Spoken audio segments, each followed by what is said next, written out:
ನಾರಾಯಣಾಯ ಪರಿಪೂರ್ಣಗುಣಾರ್ಣವಾಯ ವಿಶ್ವೋದಯಸ್ಥಿತಿಲಯೋನ್ನಿಯತಿಪ್ರದಾಯ ಜ್ಞಾನಪ್ರದಾಯ ವಿಬುಧಾಸುರಸೌಖ್ಯದುಃಖಸತ್ಕಾರಣಾಯ ವಿತತಾಯ ನಮೋ ನಮಸ್ತೆ. ನಾರಾಯಣಂ ಸುರಗುರುಂ ಜಗದೇಕನಾಥಂ ಭಕ್ತಪ್ರಿಯಂ ಸಕಲಲೋಕನಮಸ್ಕೃತಂಚ ತ್ರೈಗುಣ್ಯವರ್ಜಿತಮಜಂ ರಘುಮಾತ್ಯಮೀಶಂ ವಂದೇ ಭವಘ್ನಮರಾಸುರಸಿದ್ಧವದ್ಯಂ.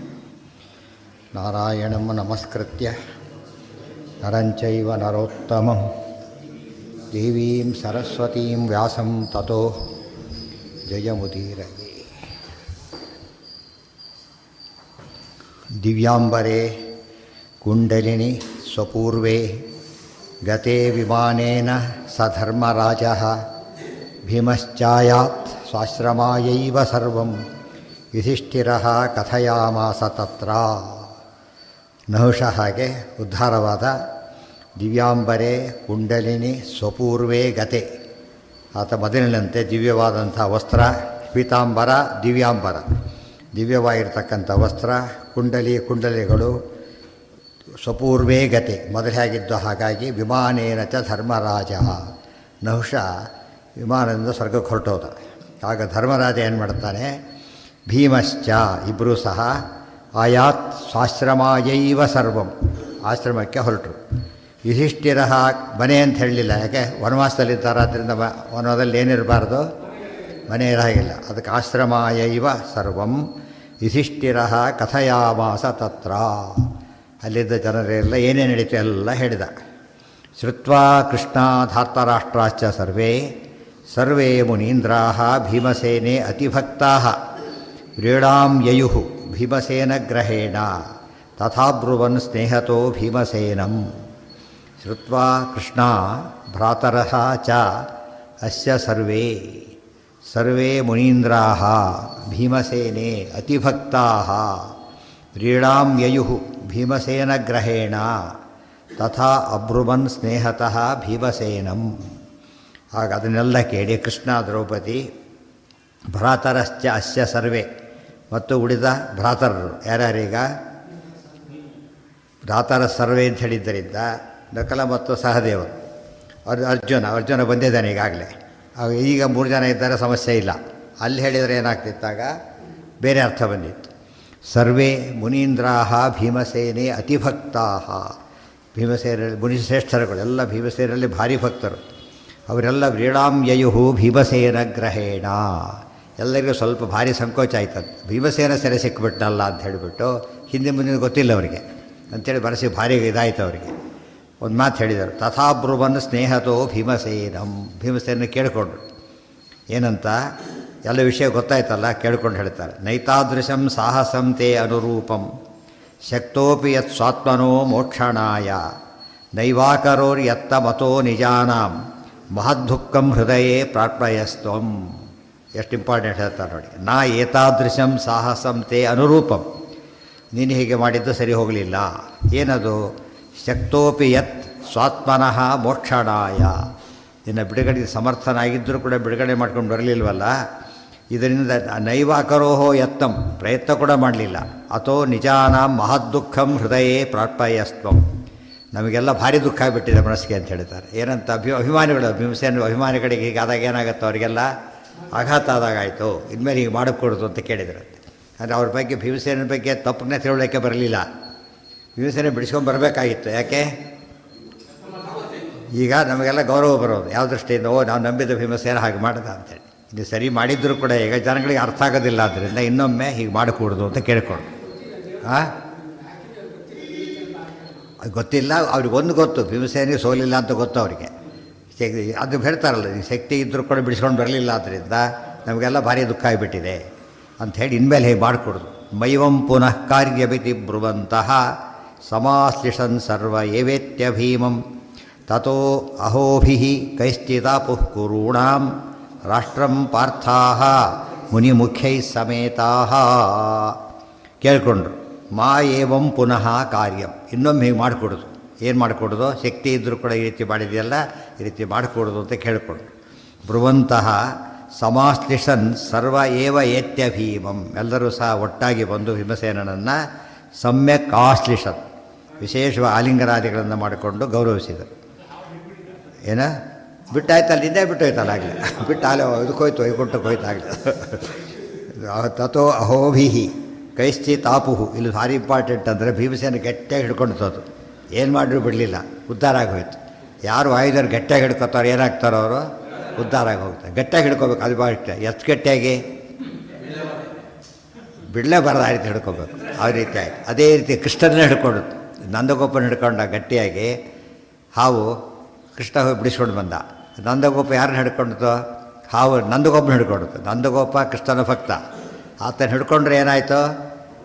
ಬಿಡುಗಡೆ ಆಯಿತು. ಇಲ್ಲಿ ಭೀಮಸೇನನ ಭಕ್ತ ಹಿಡ್ಕೊಂಡ್ರು ಆಯಿತು. ಸೊ ಭಕ್ತರನ್ನ ಹಿಡ್ಕೊಂಡ್ರೆ ಭಗವಂತ ಏನು ಮಾಡ್ತಾನೆ? ಅನುಗ್ರಹ ಮಾಡ್ತಾರೆ. ಅವ್ರ ಭಕ್ತ ಶ್ರೇಷ್ಠರು ವಾಯುದೇವರಾದ್ದರಿಂದ ಅವ್ರನ್ನ ಗಟ್ಟಿಯಾಗಿ ಹಿಡ್ಕೊಂಡ್ರೆ ಬಲು ಬೇಗ ಆಶುದೇವ ಅವತ್ತೇ ಬಿಡುಗಡೆ ಆಗೋಯ್ತಾಗಲೇ, ಮತ್ತೆ ಕಾಯೋ ಪ್ರಸಂಗನೇ ಬರಲಿಲ್ಲ. ಆದ್ದರಿಂದ ಗಟ್ಟಿಯಾಗಿ ಹಿಡ್ಕೋಬೇಕು, ಅದು ಮುಖ್ಯ. ಗಟ್ಟಿಯಾಗಿ ಹಿಡ್ಕೊಳ್ಳೋದು ಸಮಸ್ಯೆ ಇರೋದು. ಇವತ್ತು ಟೆಂಪ್ಟ್ ಆಗ್ತಾರೆ, ಎಲ್ಲ ಹೋಗ್ತಾರೆ, ಮತ್ತೆ ಗುಡಿಗೆ ಹೋಗ್ಬಿಡ್ತಾರೆ, ಹೋದ್ರು ಅದ್ರ ಕೆಲಸ ಆಗಲಿ ಇಲ್ಲಾದರೂ ಆಗಲಿ ಅಂತೇಳಿ ಉದ್ದಕ್ಕೆ ಸಾವಿರ ಗುಡಿಗೂ ಹೋಗ್ತಾರೆ. ಹಾಗೆ ಯಾವುದು ಯೋಚನೆ ಕೂಡ ಮಾಡೋದಿಲ್ಲ. ಒಂದು ದೀಕ್ಷೆ ಇರಬೇಕು, ದೀಕ್ಷೆ ಅಂತ ಅದಕ್ಕೆ ಕರೆಯೋದು. ದೀಕ್ಷೆ ಅಂದ್ರೇನು? ನಾವು ಆದಷ್ಟು ಧರ್ಮ ಪಾಲನೆ ಮಾಡಿಕೊಂಡೇ ಇರ್ತೇವೆ, ಅಧರ್ಮದಕ್ಕೆ ಹೋಗೋದಿಲ್ಲ ಅಂಥೇಳಿ. ಅವ್ರು ಹಾಗಲ್ಲ, ಎಲ್ಲ ಕಾಂಪ್ರಮೈಸ್ ಮಾಡ್ಕೊತವ್ರು ಏನಾಗುತ್ತೆ? ದೀಕ್ಷೆ ಹೋಗಿಬಿಡುತ್ತಾಗ. ಕಾಂಪ್ರಮೈಸ್ ಮಾಡ್ಕೊಳ್ಳೋದು ಒಂದು ಅರ್ಥದಲ್ಲಿ ಸರಿ, ಅದು ಟೂ ಮಚ್ ಮಾಡಿಕೊಂಡ್ರೆ ಏನಾಗುತ್ತೆ? ಟೂ ಮಚ್ ಟೂ ಬ್ಯಾಡ್ ಅಂತಂದರೆ ಗೊತ್ತೇ ಇದೆ ಎಂದು ಹಾಗೆ ಮಾಡಿಕೊಡು. ಇವತ್ತು ಹಾಗಾಗಿ ಕೊನೆಗೆ ಎಲ್ಲೇನೂ ಆಗೋಯ್ತು ಕೊನೆಗೆ. ಹಾಂ ಹಾಂ ಹಾಂ ಹಿಡ್ಕೊಂಡು ಹೋದ್ನಲ್ಲ, ಹತ್ತು ಸ್ವರ್ಗಕ್ಕೆ ಹೋದಲ್ಲ, ಮುಂದೆ ಹಿಡ್ಕೊಳ್ಳೋಕೆ ಹೋಗಿದ್ದಕ್ಕೆ ಕೆಟ್ಟ ಬುದ್ಧಿ ಇತ್ತಾಗ ಮನಸ್ಸಲ್ಲಿ. ಕೆಟ್ಟ ಬುದ್ಧಿ ಇತ್ತು ಆತನಿಗೆ, ಕೊಂದು ಬಿಡಬೇಕು ಅಂತೇಳಿ. ಧೃತರಾಷ್ಟ್ರ ಹಿಡ್ಕೊಂಡೋಕೆ ಹೋದಾಗ ಕೊಲ್ಲಬೇಕು ಅಂತಿತ್ತು. ಯಾತಕ್ಕೆ? ತನ್ನ ಮಕ್ಕಳೆಲ್ಲ ಕೊಂದುಬಿಟ್ಟಿದ್ದಾನೆ, ಒಳ್ಳೆ ಭಾವನೆ ಇರಲಿಲ್ಲ. ಆದ್ದರಿಂದ ಏನಾಯಿತು? ಸ್ವಲ್ಪ ದಿವಸ ಕಾಯಬೇಕಾಯ್ತು. ಇಲ್ಲಿ ಸರಿಯಾಗಿ ಹಿಡ್ಕೊಂಡಿದ್ದು ಒಳ್ಳೆಯವನ, ಸ್ವರೂಪತಃ ಒಳ್ಳೆಯವನೇ. ಆಗ ಸರಿ ಮನಸ್ಸು ಸರಿ ಇರಲಿಲ್ಲ. ಆದರೆ ಪುಸ್ತಕನ ಗಟ್ಟಿಯಾಗಿ ಹಿಡ್ಕೊಳ್ಳೋದು ಬೇರೆ, ನಿರ್ವಾಹ ಇಲ್ಲ ಅಂತ ಬೈಕೋತ ಹಿಡ್ಕೊಂಡು ಹೋಗೋದು ಬೇರೆ. ಟೆಕ್ಸ್ಟ್ ಬುಕ್ ಕೆಟ್ಟೋದಿರುತ್ತೆ, ಬೇಸರ, ನಿರ್ವಾಹ ಇಲ್ಲ ಓದಬೇಕು. ಮುಗಿದ ಅಲ್ಲೇ ಬಿಟ್ಕೊಂಡು ಬಿಡ್ತಾರೆ, ಪರೀಕ್ಷೆ ವಾಪಸ್ ತರೋದೇ ಇಲ್ಲ ಮನೆಗೆ. ಸದ್ಯ ಪೀಡೆ ಹೋಯ್ತು, ಆ ಥರ ಹಿಡ್ಕೊಬಾರ್ದು. ಗಟ್ಟಿಯಾಗಿ ಹಿಡಿಬೇಕು ಅಂದರೆ ಎಲ್ಲಿವರೆಗೆ? ಆಲಯಂ ಪಿಬತ ಭಾಗವತಂ ರಸಂ ಆಲಯಂ. ಮೋಕ್ಷಕ್ಕೆ ಹೋದರೂ ಕೂಡ ಬಿಡಬಾರ್ದು. ಅದು ಅದನ್ನು ಬಿಡೋದಿಲ್ಲ ಅಂದರೆ ಮೋಕ್ಷಕ್ಕೆ ನಾವು ಬರೋದೇ ಇಲ್ಲ ಅಂತ ಹೇಳಬೇಕು. ಅಷ್ಟರ ಮಟ್ಟಿಗೆ ಎಷ್ಟು ಹಿಡ್ಕೊ, ಅದಿಲ್ಲ ಅಂದರೆ ಬರೋದೇ ಇಲ್ಲ. ಅರ್ಥ ಆಯ್ತು? ಹಾಂ ಏನು ತಿನ್ನಲಿಲ್ಲ? ಆಗ ಸಿಗಲಿಲ್ಲ, ಆಮೇಲೆ ಬುದ್ಧಿ ಬಂತು, ಉದ್ಧಾರ ಆದ. ಆಗಾಯಿತು, ಮುಂದಾಗಲಿಲ್ಲ. ಇದು ಅರ್ಥ ಮಾಡ್ಕೊಂಡು ಹಿಡ್ಕೊಳ್ಳೋದ್ರಲ್ಲೂ ಕೂಡ ಬಿದೆ ಬಂತು. ಹಾವು ಕಾಲು ಹಿಡ್ಕೊಂಡಿತು, ಕಚ್ಚಬೇಕಾದ್ರೆ ಕಾಲು ಹಿಡ್ಕೊಂಡು ಹೋಗ್ತಾರೆ, ತುಳು ಹೋಯ್ತು. ಶಕಟಾಸುರ ಕಾಲಿಂದ ಒಚ್ಕೊಂಡ ಸತ್ತೋದ. ಕೆಟ್ಟ ಭಾವನೆಯಿಂದ ಬಂದಿದ್ರು ಅವರು. ಆದರೆ ಒಳ್ಳೆ ಭಾವನೆಯಿಂದ ಬಂದರೆ ಏನಾಗುತ್ತದು? ಉದ್ಧಾರಕ್ಕೆ ಕಾರಣ. ಆದ್ದರಿಂದ ಹಿಡ್ಕೊಳ್ಳೋದ್ರಲ್ಲೂ ಸ್ವಾರಸ್ಯ ಇದೆ. ಪೂರ್ತಿ ಬಿಡೋದು ಬೇರೆ. ಒದ್ದು ಬಿಟ್ಟರು, ಹೋಗಲಿ ಬಿಡಿ, ಒದ್ದೇ ಬಿಟ್ಟರು ಕೊನೆಗೆ. ಗೊತ್ತಾಯ್ತಾ? ಆದರೂ ಕೂಡ ಯಾಕೆ ಕೆಟ್ಟದಾಗಲಿಲ್ಲ? ಅವ್ರ ಇಂಟೆನ್ಷನ್ ಕೆಟ್ಟದಿರಲಿಲ್ಲ. ಏನಿತ್ತು? ಅವ್ರಿಗೆ ಸರ್ವೋತ್ತಮತ್ವ ಸ್ಥಾಪನೆ ಮಾಡಬೇಕಾಗಿತ್ತು. ಅವಾಗೇನೋ ದೋಷ ಅನ್ನಿಸಲಿಲ್ಲ. ಆಗ ಅರ್ಥ ಆಯ್ತಾ? ಒಳ್ಳೆ ಇಂಟೆನ್ಷನ್ ಹೇಳಲಿಲ್ಲ. ಅಕ್ಷರ ಕೂತಿದ್ದೆ, ಯಾರೋ ಒಂದು ತೊಡೆಬೇಕು ಕಾಲಿಟ್ಟು ಹೋಗ್ಬಿಟ್ಟ. ಭಾರಿ ಸಿಟ್ಟು ಹೊಡೆಯಲಿಕ್ಕೆ ಹೋದರು. ಅವ್ನು ಯಾರು ಬೀಳ್ತಿದ್ರು ಬೆರೆಸ್ತಕ್ಕಂಥ ಹೊರಟ ಪಾಪ. ಆಮೇಲೆ ಏನಂದ್ರೆ ಪರವಾಗಿಲ್ಲ ಬಿಡು ಅಂತ ಹೇಳ್ಬಿಡ್ತಾರೆ. ಅದಕ್ಕೆ ಅವ್ರ ಇಂಟೆನ್ಷನ್ ಏನಿಲ್ಲ, ತಿಳಿಯೋದ್ರಲ್ಲಿಲ್ಲ, ಇನ್ನೊಬ್ಬರನ್ನ ಕಾಪಾಡೋದ್ರಲ್ಲಿದೆ. ಅದಕ್ಕೆ ಸೇಪ ಯೋಚನೆ ಮಾಡಬೇಡ. ಅವ್ರಿಗೆ ಸವಾದ ಅವ್ರಿಗೆ ಎಷ್ಟೇ ಗಾಯ ಏನೇ ಆಗಿರ್ಬೋದು, ಅದನ್ನೇನಂತ ತಿಳ್ಕೊಳೋದಿಲ್ಲ, ಅದು ತಪ್ಪು ಅಂತ ತಿಳ್ಕೊಡೋದೇ ಇಲ್ಲ. ಅದೇನೇ ಹೇಳಿದರೂ ಕೂಡ ಅದರ ಇಲ್ಲ ಏನೂ ಮಾಡಿಲ್ಲ ಬಿಡು ಅಂತ ಹೇಳಿಬಿಡುತ್ತಾರೆ. ಅದು ಆ ಭಾವನೆ ಬೇಕು. ಇವತ್ತು ಒಳ್ಳೆಯ ದೃಷ್ಟಿಯಿಂದ ಹಿಡ್ಕೊಂಡ್ರೆ ನಡೆಯುತ್ತೆ. ಇವತ್ತು ನಮ್ಮಲ್ಲಿ ಹಾಗೆ ಹಿಡ್ಕೊಂಡು ತರ್ಕಶಾಸ್ತ್ರ ಹಿಡ್ಕೊಂಡಾಗೆ ಮಧ್ವಶಾಸ್ತ್ರ ಹಿಡ್ಕೊಂಡಿಲ್ಲ. ಹಗಲು ರಾತ್ರಿ ಅದಲ್ಲೇ ಇರ್ತಾರೆ, ಎದ್ದರೆ ಕೂತ್ರೆ ನಿಂತರೆ ಹಾಗಿರ್ತಾರೆ. ಟೂ ಮಚ್ ಅದನ್ನು ಈ ರೀತಿ ಮಾಡಬೇಕು. ಟೂ ಮಚ್ ಎಲ್ಲಿ ಮಾಡಬೇಕು? ಯಾವಾಗಲೂ ಪ್ರಾಣನೇ ಕಳ್ಕೊಂಡ. ಯಾಕೆ? ಅತ್ಯಂತ ಮುಖ್ಯವಾದ ಸಂಗತಿ, ಪ್ರಾಣ ಕಳ್ಕೊಂಡು ಸತ್ತು. ಏನೋ ಸಿನಿಮಾ ಟಿಕೆಟ್ ಸಿಗಲಿಲ್ಲ, ಮೊಬೈಲ್ ಸಿಗಲಿಲ್ಲ ಅಂತ ಪ್ರಾಣ ಹತ್ಯೆ ಮಾಡಿಕೊಂಡ್ರೆ ಯಾರು ಏನು ಮಾಡಲ್ಲ ಅದಕ್ಕೆ? ಅಯ್ಯೋ ಪಾಪ ಅನ್ನಲ್ಲ. ಏನಂತಾರೆ ಅದಕ್ಕೆ? ದಡ್ಡ ಮೂರ್ಖ ಅಂತ ಕರೀತಾರೆ ಅಷ್ಟೆ. ಒಳ್ಳೆ ಪರ್ಪಸ್ಗೋಸ್ಕರ ಮಾಡ್ಕೊಂಡೆ ದೇಶಕ್ಕೋಸ್ಕರ ಪ್ರಾಣ ಬಿಡ್ತಾರೆ. ಏನಂತಾರೆ ಬರೀ ಪಾಪ, ಭಾರಿ ಕೊಂಡಾಡ್ತಾರೆ, ಸ್ಮರಿಸ್ತಾರೆ. ಇದು ಭಾಳ ಮುಖ್ಯ. ಇಂಟೆನ್ಷನ್ ಅನ್ನೋದು ಭಾಳ ಮುಖ್ಯ. ಹಾಂ ಹಾಂ ಹೌದು ಹೌದು. ಹಾಗೆ ಹಿಡ್ಕೊಂಡಿದ್ದಕ್ಕೆ ಅಷ್ಟು ದೊಡ್ಡವರಾಗಿರೋದು ಅವರೆಲ್ಲ. ಹಾಂ ದ್ರೌಪದಿ ಕೃಷ್ಣ ಇಬ್ಬರಿದ್ದಾರಲ್ಲಿ. ಒಂದು ದ್ರೌಪದಿ ದುಃಖವ ಲೋಕದೃಷ್ಟಿಯೊಳಗೆ ಅಷ್ಟೇ ಹೊರತು ಕೃಷ್ಣ ಮಾಡ್ತಾನಲ್ಲ ಮಾಡಿದಾಗ ಭಾರಿ ಸಂತೋಷ ಪಡೋದು ಏನಿದೆ ಕೃಷ್ಣನಿಗೆ? ಲೋಕಕ್ಕೋಸ್ಕರ. ಇದು ಹಾಗೇನೆ. ಒಬ್ಬ ಗಂಡ ಲೇಟಾಗಿ ಬಂದರೆ ಏನಾಗುತ್ತೆ ಮನಸ್ಸಿಗೆ? ತೋರಿಸ್ಬೇಕು ಅದನ್ನು, ಆ ರೀತಿ ಅಂತಾರೆ ಅಷ್ಟೇ. ಇನ್ನು ಒಳಗೆ ಅವರಿದ್ದಾರಲ್ಲ ಬೇರೆ ದೇವತೆಗಳು, ಅವರೇ ದುಃಖ ಆಗಿರುತ್ತೆ, ಅವ್ರಿಗೆ ಹೋಗ್ಬೇಕು. ಯಾವ್ದು ದ್ರೌಪದಿ ವಿಷಯ ಎಲ್ಲಿ ಬಂದಾಗಲೂ ಇಬ್ಬರು ಇದ್ದಾರೆ ಮಣಿಬಾರದಲ್ಲಿ.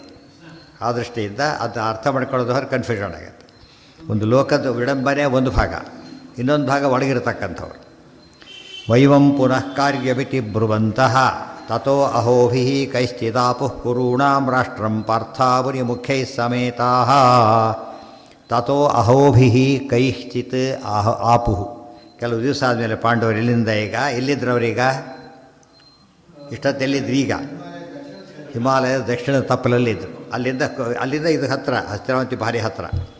ಸರೌಂಡಿಂಗ್ಸಲ್ಲಿ ಓಡಾಡಿದರು ಸ್ವಲ್ಪ ದಿವಸಗಳ ಕಾಲ. ಊರೊಳಗೆ ಬರಾಗಿಲ್ಲ, ದೂರ ಓಡಾಡಿದರು.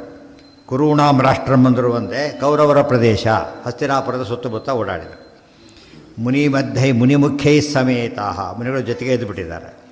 ತಥೋ ಅಮಿತೌಜ ಭಗವಾನ್ ಉಪಾಗಮತ್ ನಾರಾಯಣ ಸತ್ಯಭಾಮಾ ಸಹಾಯಃ ಸಂಪೂಜಿತಃ ಪಾಂಡವೈಃ ತೈಃ ಸಮೇತಃ ಚಕ್ರೇಥ ಸೌಹಾರ್ದನಿಮಿತ್ತ ಸತ್ಕಥಾಃ.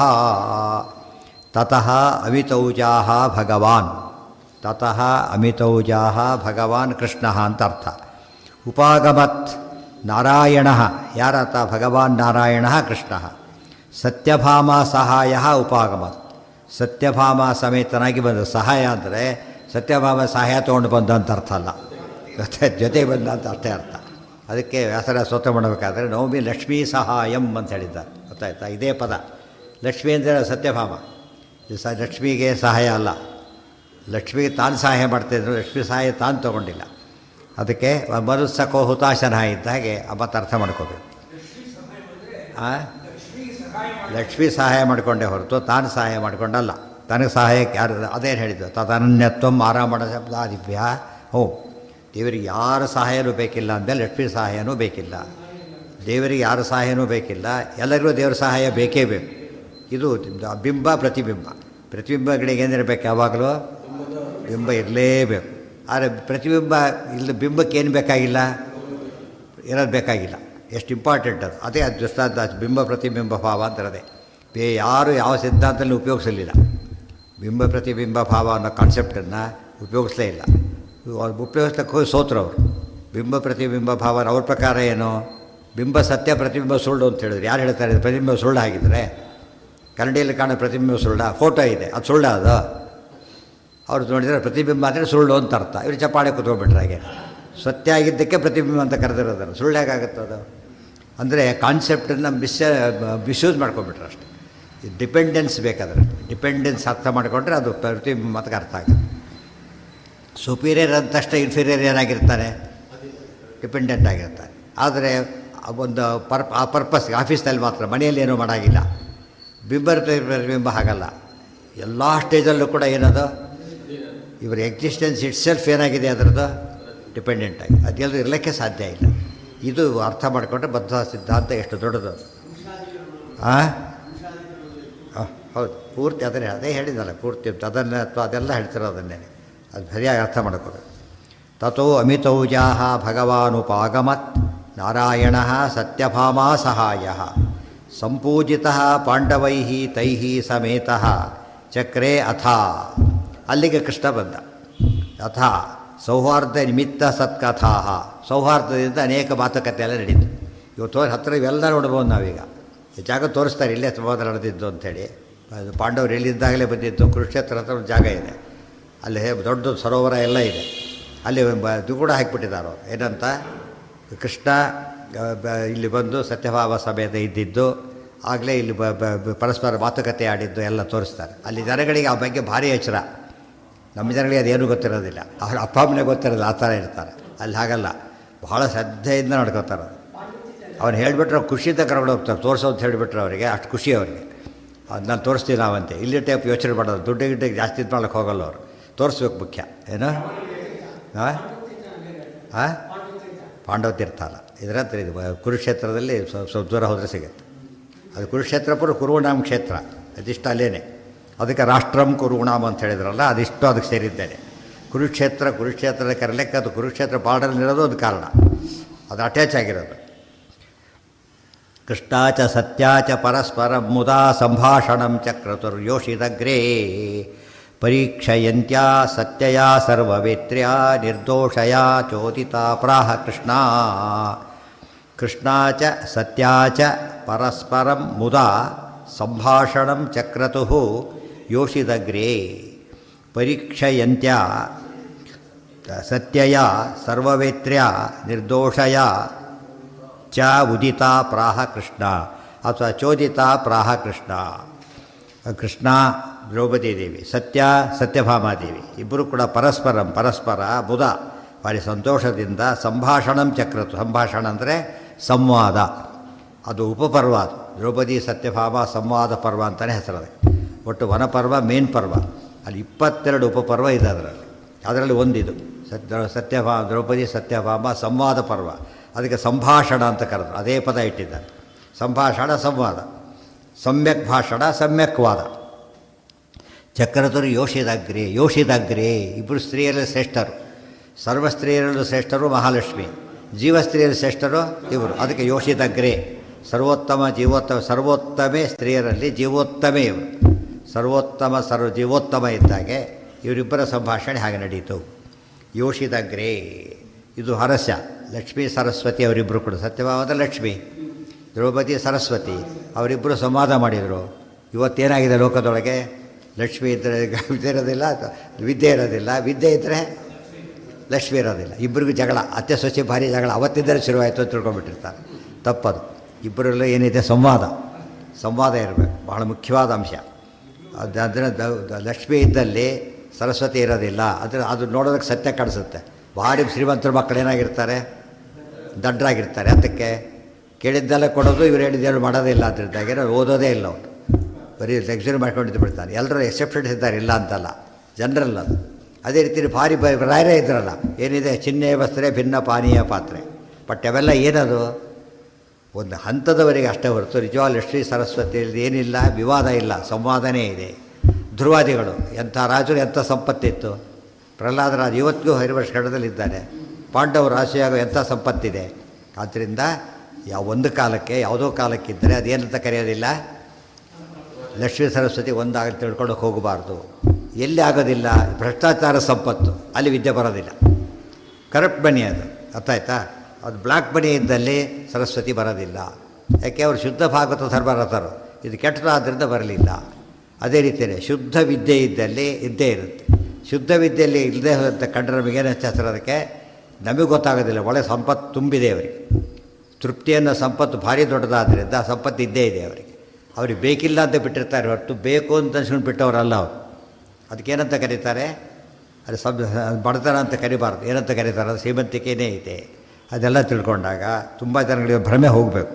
ಹೆಸರು ಅದಕ್ಕೆ ಹಾಗಿಟ್ಟರು, ದ್ರೌಪದಿ ಸತ್ಯಭಾಮ ಸಂವಾದ ಪರ್ವ ಅಂತ. ಸಂವಾದ ಪರ್ವ ಅಂದರೆ ಹಬ್ಬ. ಅವರಿಬ್ಬರು ಸೇರಿದರೆ ಭಾರಿ ಹಬ್ಬ ಅಂತ ಅರ್ಥ. ಏನು ಯಾರ ನಿಷ್ಕಿಂಚನರು, ಅವರಲ್ಲಿ ಏನು ಇಲ್ಲ, ಎಲ್ಲ ಇದೆ. ದುರುಪಯೋಗ ಮಾಡ್ಲಿಕ್ಕೆ ಒಂಚೂರು ಇಲ್ಲ, ನಿನಗೆ ಕೊಡ್ಲಿಕ್ಕಿಲ್ಲ ಅಂತ ಹೇಳ್ಬಿಡ್ತಾರೆ ಅಷ್ಟೆ. ಇವತ್ತು ಆಫೀಸ್ಗಳಲ್ಲಿ ಬೇಕಾಷ್ಟು ದುಡ್ಡಿದೆ, ಯಾವುದು ಪ್ರಾವಿಡೆಂಟ್ನ ಕೊಡೋದು ರಿಲೀಸ್ ಮಾಡಲ್ಲ, ಫಂಡ್ಸ್ ರಿಲೀಸ್ ಮಾಡೋದಿಲ್ಲ ಅದನ್ನು. ಯಾತಕ್ಕೆ? ಆ ಪರ್ಪಸ್ ಇಲ್ಲ, ಕವರ್ ಆಗಿಲ್ಲ. ಅದು ಕವರ್ ಆಗಿಲ್ಲ ಅಂದರೆ ಕೊಡೋಕ್ಕೆ ಸಾಧ್ಯ. ಒಂದು ಪೈಸೆ ಕೂಡ ಕೊಡೋಕ್ಕೆ ಬರೋಲ್ಲ ಅದರೊಳಗೆ. 10 ರೂಪಾಯಿ ಕೂಡ 5 ರೂಪಾಯಿ ಒಂದು ಎಷ್ಟು ಕೊಡೋಕ್ಕೂ ಬರೋದಿಲ್ಲ. ಇಲ್ಲಿ ಹಾಂ, ಅದೇ ಹೇಳಿದ್ದು, ಜೊತೆ ಇರ್ತಾರೆ ಅಂತ ಅರ್ಥ. ಪರೀಕ್ಷೆಯಂತ ಆಮೇಲಿಬ್ಬರು ಕೂಡ ಕೇಳ್ಕೊಂಡ್ರಾಗ ಮಾತುಕತೆ ನಡೀತು.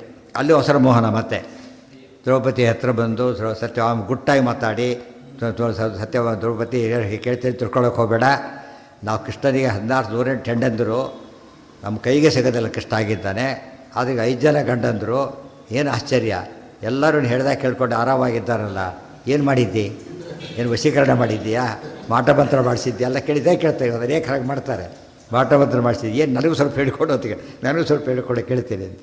ಅದು ನೋಡೋದಕ್ಕೆ ಹಾಗಿದ್ದಾಗೆ ಇವ್ರಿಗೆ ಗೊತ್ತಿಲ್ಲ, ಇವರೇ ದೊಡ್ಡವರಿದ್ದೆ. ಎರಡೂ ಪ್ರಶ್ನೆಗಳು, ಅದು ಸಂವಾದ, ಅದು ತಮಾಷೆ ಮಾತಾಡಿದ್ದೆ ಹೊರತು ಏನೂ ಅಲ್ಲ. ದ್ರೌಪದಿನ ಅಪ್ರಿಸಿಯೇಷನ್ ಅಷ್ಟೇ ಹೊರತು ಬೇರೆ ಅಲ್ಲ. 5 ಜನ ಗಂಡಂದ್ರೆ ಅಲ್ಲೇ ಅಲ್ಲ, ವಿಚಾರ ಬೇರೆ ಬೇರೆ. ಅದು ಕೆಳದಿಗೆ ಹೇಳ್ಕೊಂಡ್ರು, ಅದೆಲ್ಲ ಪ್ರಶ್ನೋತ್ತರ ನಡೀತಾ ಹೋಗುತ್ತಾಗ ಆ ದ್ರೌಪದಿ ಉತ್ತರ ಕೊಡ್ತಾರೆ. ಮಾಟಮಂತ್ರ ಮಾಡ್ಕೊಂಡು ಇದು ವಶ ಮಾಡ್ಕೊಳ್ಳೋಕೆ ಹೋಗಬಾರ್ದು. ವಶೀಕರಣ ಟಿ ವಿಯಲ್ಲಿ ತೋರಿಸ್ತಿರ್ತಾರೆ, ಇವಾಗ ಸರ್ಕಾರ ಅಲೋ ಮಾಡಿದೆ ಅದನ್ನೆಲ್ಲ, ದಿವಸ ಬರ್ತಿರುತ್ತೆ. ಇವೆಲ್ಲ ವಶೀಕರಣ ಇವೆಲ್ಲ ಮಾಡೋಕ್ಕೆ ತಯಾರಿದ್ದೇವೆ, ಬಂದು ಕಾಂಟ್ಯಾಕ್ಟ್ ಮಾಡಿ ಅಂತ ಹಾಕ್ತಾ ಇರ್ತಾರೆ. ಅದು ಬ್ಯಾನ್ ಮಾಡಬೇಕು, ಹಾಗೆಲ್ಲ ಮಾಡಬಾರ್ದು. ಗೊತ್ತಾಯ್ತಾ? ಜನ ಏನಾಗ್ತಾರೆ, ಅದರಿಂದ ಹಾಳಾಗಿ ಹೋಗಲ್ಲೇನು. ಆ ರೀತಿ ಮಾಡೋದ್ರಿಂದ ಅದನ್ನು ಅಡ್ವರ್ಟೈಸ್ಮೆಂಟ್ ಕೂಡ ಅದು ಏನಾಗಿರ್ಬೇಕದು ಲೆಜಿಟಿಮೇಟ್ ಆಗಿರ್ಬೇಕು. ತೋಚಿದ್ದಲ್ಲ ಅಡ್ವರ್ಟೈಸ್ಮೆಂಟ್ ಕೊಡೋಕ್ಕೆ ಬರೋದಿಲ್ಲ ಅಂತ ಎರಡು ಹಾಕಿಬಿಡ್ತಾರೆ. ನಾವು ಜವಾಬ್ದಾರಲ್ಲ ಅಂತ ಹೇಳೋ ಪ್ರಶ್ನೆ ಹಾಕಲೇಬಾರ್ದು. ಜವಾಬ್ದಾರಲ್ಲಿ ಏನು ಬಂತು ಅದಕ್ಕೀಗ ಹಾಕಲೇಬಾರ್ದು. ಸಂಪೂಜಿತ ಅವ್ನು ಹಾಕ್ಬೇಕಾದ್ರೆ ಹೇಳ್ತಾರೆ ಸ್ತ್ರೀ ವಶೀಕರಣ ಪುರುಷ ವಶೀಕರಣ ಎಲ್ಲ ಮಾಡಿಸ್ತೀವಿ ಅಂಥೇಳಿ. ಸಮಾಜ ಹಾಳಾಗಿ ಹೋಗೋದಿಲ್ಲ ರೀತಿ ಮಾಡಿಸಿದರೆ ಅಷ್ಟು ಅರ್ಥ ಆಗಬಾರ್ದಾ? ಹೇಗೆ ಲೈಸೆನ್ಸ್ ಕೊಡ್ತಾರೆ ಅದಕ್ಕೆಲ್ಲ? ಇವು ಹುಡುಗರು ಕೇಳಿದ್ರೆ ಇನ್ನೇನು ಹಾಕ್ತಾರೆ ಮಾತು ಕೇಳಿದರೆ ಅವ್ನು ಅದೆಲ್ಲ ಸುರುಳಿ ಬದ್ದೆ ದುಡ್ಡು ಕಳ್ಕೊಳ್ಳೋದು ಗ್ಯಾರಂಟಿ ಇವರು ಅಷ್ಟೇ. ಹೋಗಿ ಕೋರ್ಟ್ ಹತ್ರ ಕಳ್ಕೊಂಡು ದಿವಸ ಬರ್ತಿರುತ್ತಲ್ಲ ಪೇಪರ್ನಲ್ಲಿ. ಹಾಗೆ ಮಾಡಬಾರ್ದು. ಅದಕ್ಕೆ ಅದು ಹೇಳಿದರು ಬಾಡ್ಕೊಡೋದು ಅಂತ ಹೇಳಿದರು. ಅವ್ರು ಕೇಳಿದ್ರಲ್ಲ ಅಂದರೆ ಸರ್ವವೇತ್ರಿ ಸರ್ವಜ್ಞರವರು, ಇವರು ನಿರ್ದೋಷರು, ಏನು ಸಮಸ್ಯೆ ಇಲ್ಲ. ಅದು ಕೇವಲ ಮಾತುಕತೆ ಹಸುರಮೋಹನಕ್ಕೆ ಮಾಡಿದರೆ ಹೊರತು ಲೋಕದ ಧರ್ಮ ಹೇಳೋದಕ್ಕೆ ಹೊಡೆದಿರೋದು ಬೇರೆ ದೃಷ್ಟಿಯಿಂದ ಅಲ್ಲ. ಆ ನೆಪದೊಳಗೆ ಸ್ತ್ರೀ ಧರ್ಮಗಳನ್ನೆಲ್ಲ ಹೇಳ್ತಾರೆ. ಸ್ತ್ರೀ ಧರ್ಮ ನಖಿಲಾಂಸ್ತತ್ರ ಸತ್ಯಾಂ ನಿರ್ದೋಷ ಸಂವಿಧಂ ಜ್ಞಾತ್ವಾಪಿ ಕೃಷ್ಣ ಪ್ರೋವಾಚ ಲೋಕ ಶಿಕ್ಷಾರ್ಥಮೇವತು. ಸ್ವಲ್ಪ ಸ್ತ್ರೀ ಧರ್ಮ ಹೇಳ್ಕೊಡು ಅಂತ ಎಲ್ಲ ಹೇಳ್ತಾರೆ. ಅದಿಷ್ಟು ಕೂಡ ಭಾಳ ಇಂಪಾರ್ಟೆಂಟ್. ಅದಿಷ್ಟು ಟೆಕ್ಸ್ಟ್ ಆಗಬೇಕು ಅವೆಲ್ಲ. ಸತ್ಯಾಂ ನಿರ್ದೋಷ ಸಂವಿಧಂ. ದ್ರೌಪದಿ ದೇವಿ ಇವರು ಕೇಳಲಿ ಅಂತ ಹೇಳಿದ್ದಲ್ಲ, ಅವ್ರಿಗೆ ಗೊತ್ತಿದ್ದು ಕೇಳ್ತಾರೆ ಅಂತ ತಿಳ್ಕೊಂಡೇ ಹೇಳಿದರೆ ಹೊರತು ಅವರಿಗೇನಿಲ್ಲ ಅಜ್ಞಾನಾದಿಗಳಿಲ್ಲ. ಭಾರಿ ಮುಖ್ಯವಾದ ಅಂಶ. ಜ್ಞಾತ್ವಾಪಿ ಕೃಷ್ಣ ಪ್ರೋವಾಚ ಲೋಕ ಶಿಕ್ಷಾರ್ಥಮೇವತು. ಲೋಕ ಶಿಕ್ಷಣ ಮಾಡೋದಕ್ಕೋಸ್ಕರ ಹೇಳಿದರೆ ಹೊರತು ಬೇರೆ ದೃಷ್ಟಿಯಿಂದ ಅಲ್ಲ. ಕ್ರೀಡಾರ್ಥಮೇವ ವಚನಂ ಜ್ಞಾತ್ವಾ ಸತ್ಯಾಸಮೀರಿತಂ ತಸ್ಯಾನುಸಾರ ವಾಕ್ಯಾನಿ ತತ್ಪ್ರೀತ್ಯ ಏವ ಸಾಬ್ರವೀತ್. ಕ್ರೀಡಾರ್ಥಮೇವ ವಚನಂ ಜ್ಞಾತ್ವಾ ಸತ್ಯಾಸಮೀರಿತಂ. ಸತ್ಯಾಸಮೀರಿತಂ ವಚನಂ ಕ್ರೀಡಾರ್ಥಮೇವ ಜ್ಞಾತ್ವಾ. ಸತ್ಯಭಾಮ ಹೇಳಿದ ಮಾತುಗಳೆಲ್ಲ ಕೇವಲ ಕ್ರೀಡೆಗೋಸ್ಕರ ಅಂತ ತಿಳ್ಕೊಂಡೆ ದ್ರೌಪದಿ ದೇವಿ ತಸ್ಯ ಅನುಸಾರ ವಾಕ್ಯಾನಿ ತತ್ಪ್ರೀತ್ಯ ಏವ ಸಾಬ್ರವೀತ್. ತತ್ಪ್ರೀತ್ಯ ಏವ ಪ್ರೀತಿಗೋಸ್ಕರ ಮಾತಾಡಿದರೆ ಹೊರತು ಬೇರೆ ದೃಷ್ಟಿಯಿಂದ ಅಲ್ಲ. ತತಃ ಕತಿಪಯ ಹಾನಿ ನಿಹೃಷ್ಯಾತ್ರ ಜನಾರ್ದನ ಯಯೌ ಸಭಾರ್ಯ ಸ್ವಪುರೀಂ ಪಾಂಡವಾನ್ ಅನುಮಾನ್ಯ ಚ. ಹಿಂದೆ ರೋಣಾಸ ಸ್ಟಾರ್ಟ್ ಮಾಡಿದಾಗ ಕೃಷ್ಣ ಬಂದಿದ್ದ, ಮತ್ತೊಮ್ಮೆ ಬಂದ. ಪಾಂಡವರಿದ್ದಲ್ಲಿ ಕೃಷ್ಣ ಬರ್ತಾರೆ, ವನದಲ್ಲಿದ್ದಾರೆ ನೋಡೋಕ್ಕೆ ಬರ್ತಾರೆ. ದುರ್ಯೋಧನ 13 ವರ್ಷ ಒಂದು ದಿವಸ ಹೋಗಲಿ ಕೃಷ್ಣ ಅಲ್ಲಿ ಹೋಗಲಿಲ್ಲ. ಅದರ ಅರ್ಥ ಏನು? ಅದಕ್ಕೆ ಹೆಸರಿಗೆ ಭಾರಿ ಇದ್ದಿದ್ದಾರೆ, ಕೃಷ್ಣ ಹೋಗ್ತಾ ಇಲ್ಲ. ಹೆಸರಿಗೆ ಕಷ್ಟದಲ್ಲಿದ್ದಾರೆ, ಕೃಷ್ಣ ಬರ್ತಾನೆ. ಅದು ಅರ್ಥನೇ ಅದಕ್ಕೀಗ ಅವ್ರ ರಾಜ್ಯ ಇಲ್ಲೆಜಿಟಿಮೇಟ್ ಆದ್ದರಿಂದ ಕೃಷ್ಣ ಅದು ಕಣ್ಣೆತ್ತಿ ನೋಡಲಿಲ್ಲ. ಪಾಂಡವರು ವನವಾಸ ತನ್ನ ಆರಾಧನೆಗೋಸ್ಕರ ಮಾಡಿದ್ರಾದ್ರಿಂದ ಸಂತೋಷಪಟ್ಟು ಬಂದ. ಈ ದೃಶ್ಯವೇನಾಯ್ತು? ಈಗ ಕೃಷ್ಣ ಬಂದಿದ್ದಕ್ಕೆ ಪಾಂಡವರ ವನವಾಸ ಸಾರ್ಥಕ ಆಗೋಯ್ತು. ದುರ್ಯೋಧನ ರಾಜ್ಯ ವೇಸ್ಟ್ ಆಯ್ತು. ಅದು ಯಾಕೆ? ಬರಬೇಕಾದೇನೋ ಬರಲಿಲ್ಲ ಮನೆಗೆ. ಇವತ್ತು ಹೇಳಿದ್ರೆ ಮನೆ ಎಂತೆಂಥ ಮನೆ ಕಟ್ಸಿರುತ್ತೆ, ದೇವ್ರ ಮನೆಯೇ ಇರೋದಿಲ್ಲ. ಇದ್ದರೆ ದೇವ್ರು ಇರೋದಿಲ್ಲ, ಇದು ಯಾರೋ ದೇವರಾಗಿರ್ತಾರೆ, ಅದು ಬೇರೆ ಜೊತೆ ಯಾರ್ಯಾರೋ ಹೊಟ್ಟು ಹಾಕ್ಕೊಂಡ್ಬಿಟ್ಟಿರ್ತಾರೆ. ಯಾವ ಪರ್ಪಸ್ಸೇ ಡಿಫೀಟ್ ಆಗುತ್ತೆ. ಹಾಗೆ ಮಾಡಬಾರ್ದು. ಅದಕ್ಕಾಗಿ ಪಾಂಡವರ ವನವಾಸ ಅತ್ಯಂತ ಸುಖಕರ ಯಾತಕ್ಕೆ ಅಂದರೆ ಕೃಷ್ಣ ಇದ್ದಲ್ಲೇ ಬಂದಿದ್ದಾರೆ, ಇದ್ದಲ್ಲೇ ಮತ್ತೆ ಮತ್ತೆ ಬರ್ತಿದ್ದಾನೆ ಅಂದಮೇಲೆ ಅದಕ್ಕಿಂತ ಸಂತೋಷ ಇನ್ನೇನಿದೆ ಈಗ? ಆ ದೃಷ್ಟಿಯಲ್ಲಿ ಪ್ರತಿಯೊಬ್ಬರು ಕೂಡ ದುರ್ಯೋಧನನ ಸಂಪತ್ತನ್ನು ನಿಪೇಕ್ಷೆ ಪಡಬಾರ್ದು, ಪಾಂಡವರ ವನವಾಸವನ್ನು ಇಷ್ಟಪಡಬೇಕು. ಅದಕ್ಕೆ ಕೇಳ್ಕೊಂಡ್ಲು ಕುಂತಿ, ನಮಗೆ ಯಾವಾಗಲೂ ಕಷ್ಟನೇ ಕೊಡ್ತಿರು, ವಿಪದ ಸಂತನಸ್ಯಶ್ವ ತತ್ರ ತತ್ರ ಜಗದ್ಗುರು ಅಂತ ಕೇಳ್ತಾಳೆ. ತತಃ ಕತಿಪಯ ಹಾನಿ ನಿರುಷ್ಯಾತ್ರ ಜನಾರ್ದನ ಯಯೌ ಸಭಾರ್ಯ ಸ್ವಪುರೀಂ ಪಾಂಡವಾನ್ ಅನುಮಾನ್ಯ ಚ. ಕತಿಪಯ ಹಾನಿ ಬಂದು ತಕ್ಷಣ ಬಂದು ಹೋಗಲಿಲ್ಲ. ಎಷ್ಟೋ ದಿವಸ ಅಲ್ಲಿದ್ದ ಕೃಷ್ಣ. ಅಲ್ಲಿದ್ದು ಬಿಟ್ಟು ನಿರುಷ್ಯ ವಿಶೇಷವಾಗಿ ವಾಸ ಮಾಡಿ ಜನಾರ್ದನನಾದ ಕೃಷ್ಣ ಯಯೌ ಸಭಾರ್ಯ ಸ್ವಪುರೀಂ. ಸಭಾರ್ಯ ತನ್ನ ಪತ್ನಿ ಸಮೇತನಾಗಿ, ಸ್ವಪುರೀಂ ಸತ್ಯಭಾಮ ಸಮೇತನಾಗಿ ಸ್ವಪುರೀಂ ದ್ವಾರಕೆಗೆ ಹೊರಟ. ದ್ವಾರಕೆಗೂ ಅಲ್ಲಿಗೂ 1000 ಕಿಲೋಮೀಟ್ರ್ ದೂರ ಇದೆ. ಕೃಷ್ಣ ನೋಡಕ್ಕೆ ಬಂದಿದ್ದಾನೆ ಅಂದರೆ ಎಷ್ಟು ಅವ್ರ ಪ್ರೀತಿ ಇದೆ ಅಂತ ಗೊತ್ತಾಗುತ್ತೆ. ಹತ್ತಿರದಲ್ಲಿದ್ದವರು ಬರೋದು ದೊಡ್ಡದಲ್ಲ, ದೂರ ಇದ್ದವರು ಬಂದರೆ ಏನರ್ಥ? ಅದಕ್ಕೋಸ್ಕರ ಬಂದಿದ್ದಾರೆ, ಪ್ರೀತಿ ಭಾರಿ ಇದೆ ಅಂತ ತೋರಿಸ್ಲಿಕ್ಕೆ. ರಾಜ ಸೈಂಧವೋಹ್ಯ ಸಸಾದ ಪಾಂಡವಾನ್ ಅನುಮಾನ್ಯ ಚ. ಅವ್ರ ಅನುಮತಿ ತೊಗೊಂಡೆ ಕೃಷ್ಣ ಹೊರಟಾದ್ರೆ ಒಪ್ಪಿಸಿ ಹೊರಟ ಅಂತ ಅರ್ಥ. ತತಃ ಕದಾಚಿತ್ ಮೃಗಯಾಂ ಗತೇಷು ಪಾರ್ಥೇಷು ರಾಜ ಸೈಂಧವೋ ಹಿ ಆಸಸಾದ ಸಕೋಟಿಕಾಸ್ಯ ಸಬಲಸ್ಯ ತೇಷಾಂ ವರಾಶ್ರಮಂ ಸೋತ್ರ ದದರ್ಶ್ಯ ಕೃಷ್ಣಾಂ. ತತಃ ಕದಾಚಿತ್ ಮೃಗಯಾಂ ಗತೇಷು ಪಾರ್ಥೇಷು ರಾಜ ಸೈಂಧವಃ ಹಿ ಆಸಸಾದ ಸಕೋಟಿಕಾಸ್ಯ ಸಬಲಃ ಚ ತೇಷಾಂ ವರಾಶ್ರಮಂ ಸೋ ಅತ್ರ ದದರ್ಶ್ಯ ಕೃಷ್ಣಾಂ. ತತಃ ಅನಂತರ ಕದಾಚಿತ್ ಒಮ್ಮೆ ಅವರಲ್ಲಿದ್ದಾಗ ಮೃಗಯಾಂ ಗತೇಶು, ಎಲ್ಲರೂ ಮೃಗಯ ಬೇಟೆಗೋಸ್ಕರ ಹೋಗಿದ್ದಾಗ ಯಾರು ಪಾರ್ಥೇಶು ಪಾಂಡವರೆಲ್ಲ ರಾಜ ಸೈಂಧವೋ ಹಿ ಆಸಸಾದ, ಜಯದ್ರಥ ಬಂದ ಅಲ್ಲಿಗೆ. ಜಯದ್ರಥ ಬಂದ, ಅವರ್ಯಾರು ಪಾಂಡವರಲ್ಲಿಲ್ಲ, ಋಷಿಮುನಿಗಳು ಎಲ್ಲ ಕಡೆ ವಿಹಾರ ಮಾಡ್ಕೊಂಡಿದ್ದಾರೆ. ಇದು ಆಶ್ರಮ, ಇವರೆಲ್ಲ. ಆಗ ಅಲ್ಲಿ ಸೈಂಧವ ಅಲ್ಲಿ ಬರ್ತಾನೆ. ಯಾರು ಸೈಂಧವ ಯಾರು ಗೊತ್ತಲ್ಲ, ಜಯದ್ರಥ. ಯಾರವನು? ದುಶ್ಶಲೆಯ ಗಂಡ.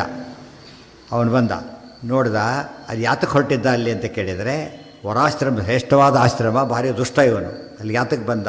ಅವನು ಹೊರಟಿದ್ದ. ವ್ರಜನ್ ವಿವಾಹಾರ್ಥಮಸೌ ನಿಶಾಮ್ಯ ಕೃಷ್ಣಾಂ ಕೋಟಿಂ ಪ್ರೇಷಯಿತ್ವೈವ ಕಾಶ್ಯಂ ಆಯಾಹಿ ಮಾಮಿತಿ ಅವದತ್ ಸುಪಾಪಃ ತಯಾ ನಿರಸ್ತಃ ಜಗೃಹೇ ಕರೇ ಚ. ವ್ರಜನ್ ವಿವಾಹಾರ್ಥಂ ಅಸೌ ನಿಶಾಮ್ಯ. ಅವನು ಒಂದು ಮದುವೆ ಮಾಡ್ಕೊಂಡು ಹೊಂಟಿದ್ದಂತೆ ಪಾಪ, ಇನ್ನೊಂದು ಮದುವೆನ ಹೋಗ್ತಾ ಎನ್ ರೂಟ್ ಇಲ್ಲಿ ನೋಡ್ದ ಅವನು.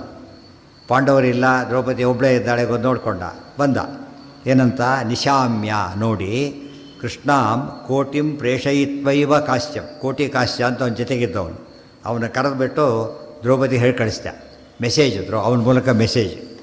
ಆಯಾ ಹಿಮಾಂ, ಹೇಗೂ ಗಂಡ ವನವಾಸ ಮಾಡ್ತಾ ಇದ್ದಾರೆ, ಏನು ಉಪಯೋಗನೇ, ಎಂಥ ಶ್ರೀಮಂತ ರಾಜ ನಾನೀಗ, ಬಾ ಅಂತ ಹೇಳಿ ಕಳಿಸಿದ್ದಂತೆ. ಎಂಥ ದುಷ್ಟ ಇವರೆಲ್ಲ ಕೂಡ. ಮಾಮಿತಿ ಅವದತ್ ಸುಪಾಪಃ ತಯ, ಭಾರಿ, ಅದಕ್ಕೆ ಬರೀ ಪಾಪ ಅಲ್ಲಿ, ಸುಪಾಪಃ ಭಾರಿ ಪಾಪಿ ಆದವನು ಆ ಮಾತಾಡಿದ, ಹೇಳಿ ಕಳಿಸ್ದ. ತಯಾ ನಿರಸ್ತಃ ಜಗೃಹೇ ಕರೇಚ. ಅವನೇನು ಮಾಡ್ದ? ದ್ರೌಪದಿ ಬೈದ್ಲು, ಬುದ್ಧಿ ಇದೆ ನಿಮಗೆ ಅಂತೇಳಿ. ಆ ಕೈ ಹಿಡಿದು ಅಳ್ಕೊಳಕ್ಕೆ ಹೋದ. ಈಗಂದರು ಬಿದ್ದು ಎಚ್ಚರದ ಬಿದ್ದವನು. ಅದು ಕೀಚಕನು ಹಾಗೆ ಬಿಡ್ತಾನೆ, ಮುಂದೆ ಬರುತ್ತೆ. ದ್ರೌಪದಿ ಶಕ್ತಿ ಎಷ್ಟು ಅಂತ ಹೇಳೋದಕ್ಕೆ, ರುದ್ರದೇವರು ವರ ಇತ್ತು ಅವನಿಗೆ, ಕೀಚಕನಿಗೆ. ಅವ್ನು ಹೇಳೋದು ದಪ್ಪಂತ ಕೆಳಗೆ ಬಿಡ್ತಾರೆ ಅಂದರೆ ರುದ್ರದೇವ್ರ ಮೇಲಿದ್ದಾರೆ ಅಂತ ಆಯಿತು ದ್ರೌಪದಿ. ತಯಾಧೂತಃ ನಿಪಪಾತಾಶು ಭೂಮೌ ಪುನಃ ಸಸಂಜ್ಞಃ ಅಭ್ಯಪತದ್ವಿಲಜ್ಜಃ ತತೋ ಅಸಹಾಯತ್ವತಃ ಏವ ಕೃಷ್ಣ ಧೌಮ್ಯಾಯ ಉಕ್ತ್ವಾ ಸಾಗ್ನಿರನ್ವೇ ಹಿಮಾಯಿತಿ.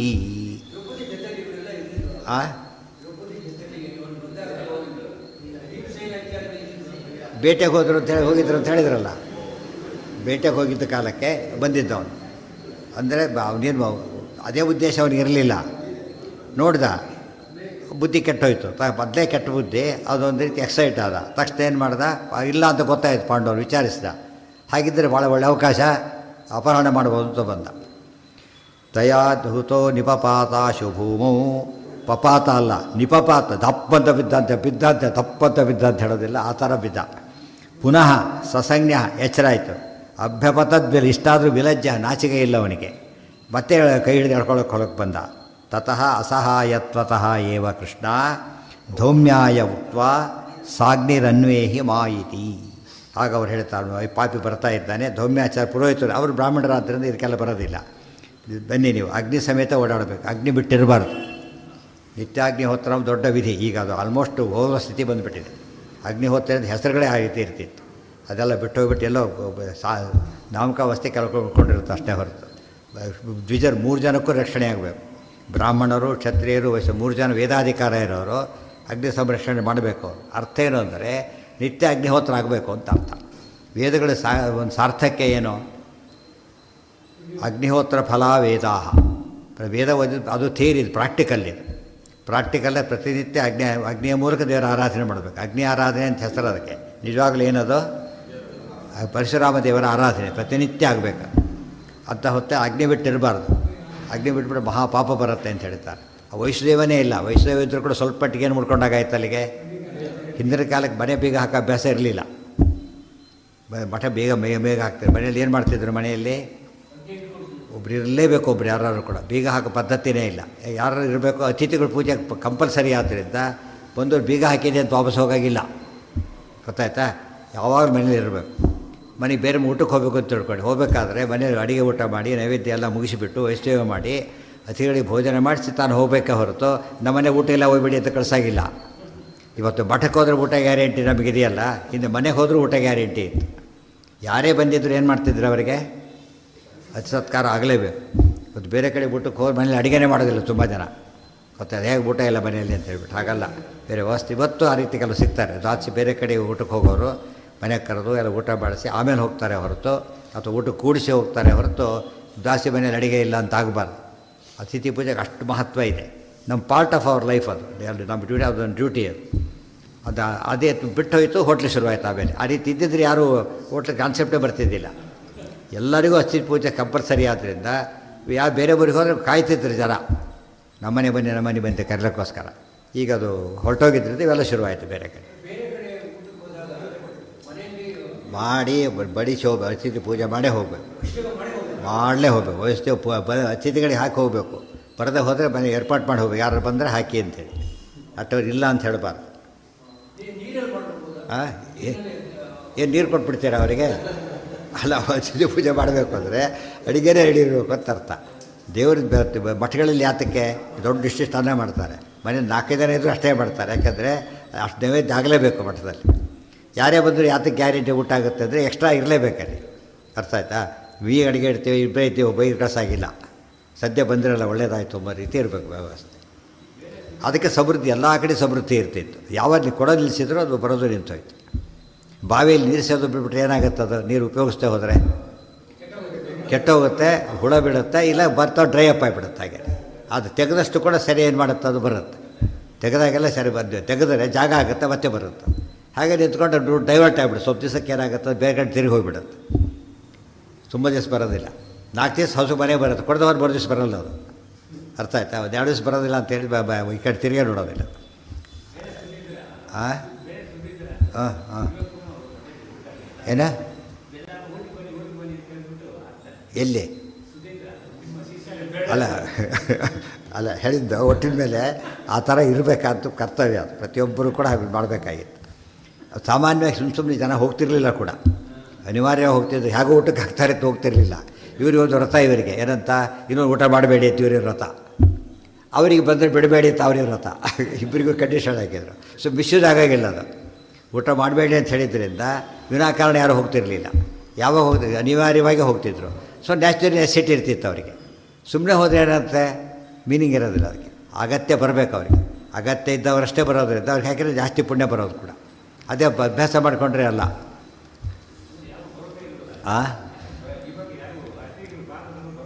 ಯಾಕೆ ಬರಲ್ಲ? ಹೋಟ್ಲು ಸುಲಭ ಸಿಗುತ್ತೆ ಅಂತ ಹೋಗ್ಬಿಡ್ತಾರೆ, ದುಡ್ಡು ಕೊಟ್ಟು ಹಾಕ್ಸೋಬೋದು ಅಂತೇಳಿ. ಇದು ಯಾರು ಬರ್ತಾರೆ ಅಂತೇಳಿ ಅವ್ರಿಗೆ ಬೇಕೊಬ್ಬರಿ ಬರುತ್ತೆ. ಬರ್ತಾ ಅದು ಕಲ್ಚರೇ ಹೋಗ್ಬಿಡ್ತು. ತುಂಬ ದಿವಸ ಹೋಗಬೇಕಾಗಿಲ್ಲ. ಸುಮಾರು 30-40 ವರ್ಷದಿದ್ದ ವಾತಾವರಣ ಇವತ್ತು ಇಲ್ಲೇ ಇಲ್ಲ. ಅವತ್ತು ದುಡ್ಡಿಗೋಸ್ಕರ ಜನ ಯೋಚನೆ ಮಾಡೋದು ತುಂಬ ಕಡಿಮೆ ಇತ್ತಾಗ, ತಿಳಿತಾ?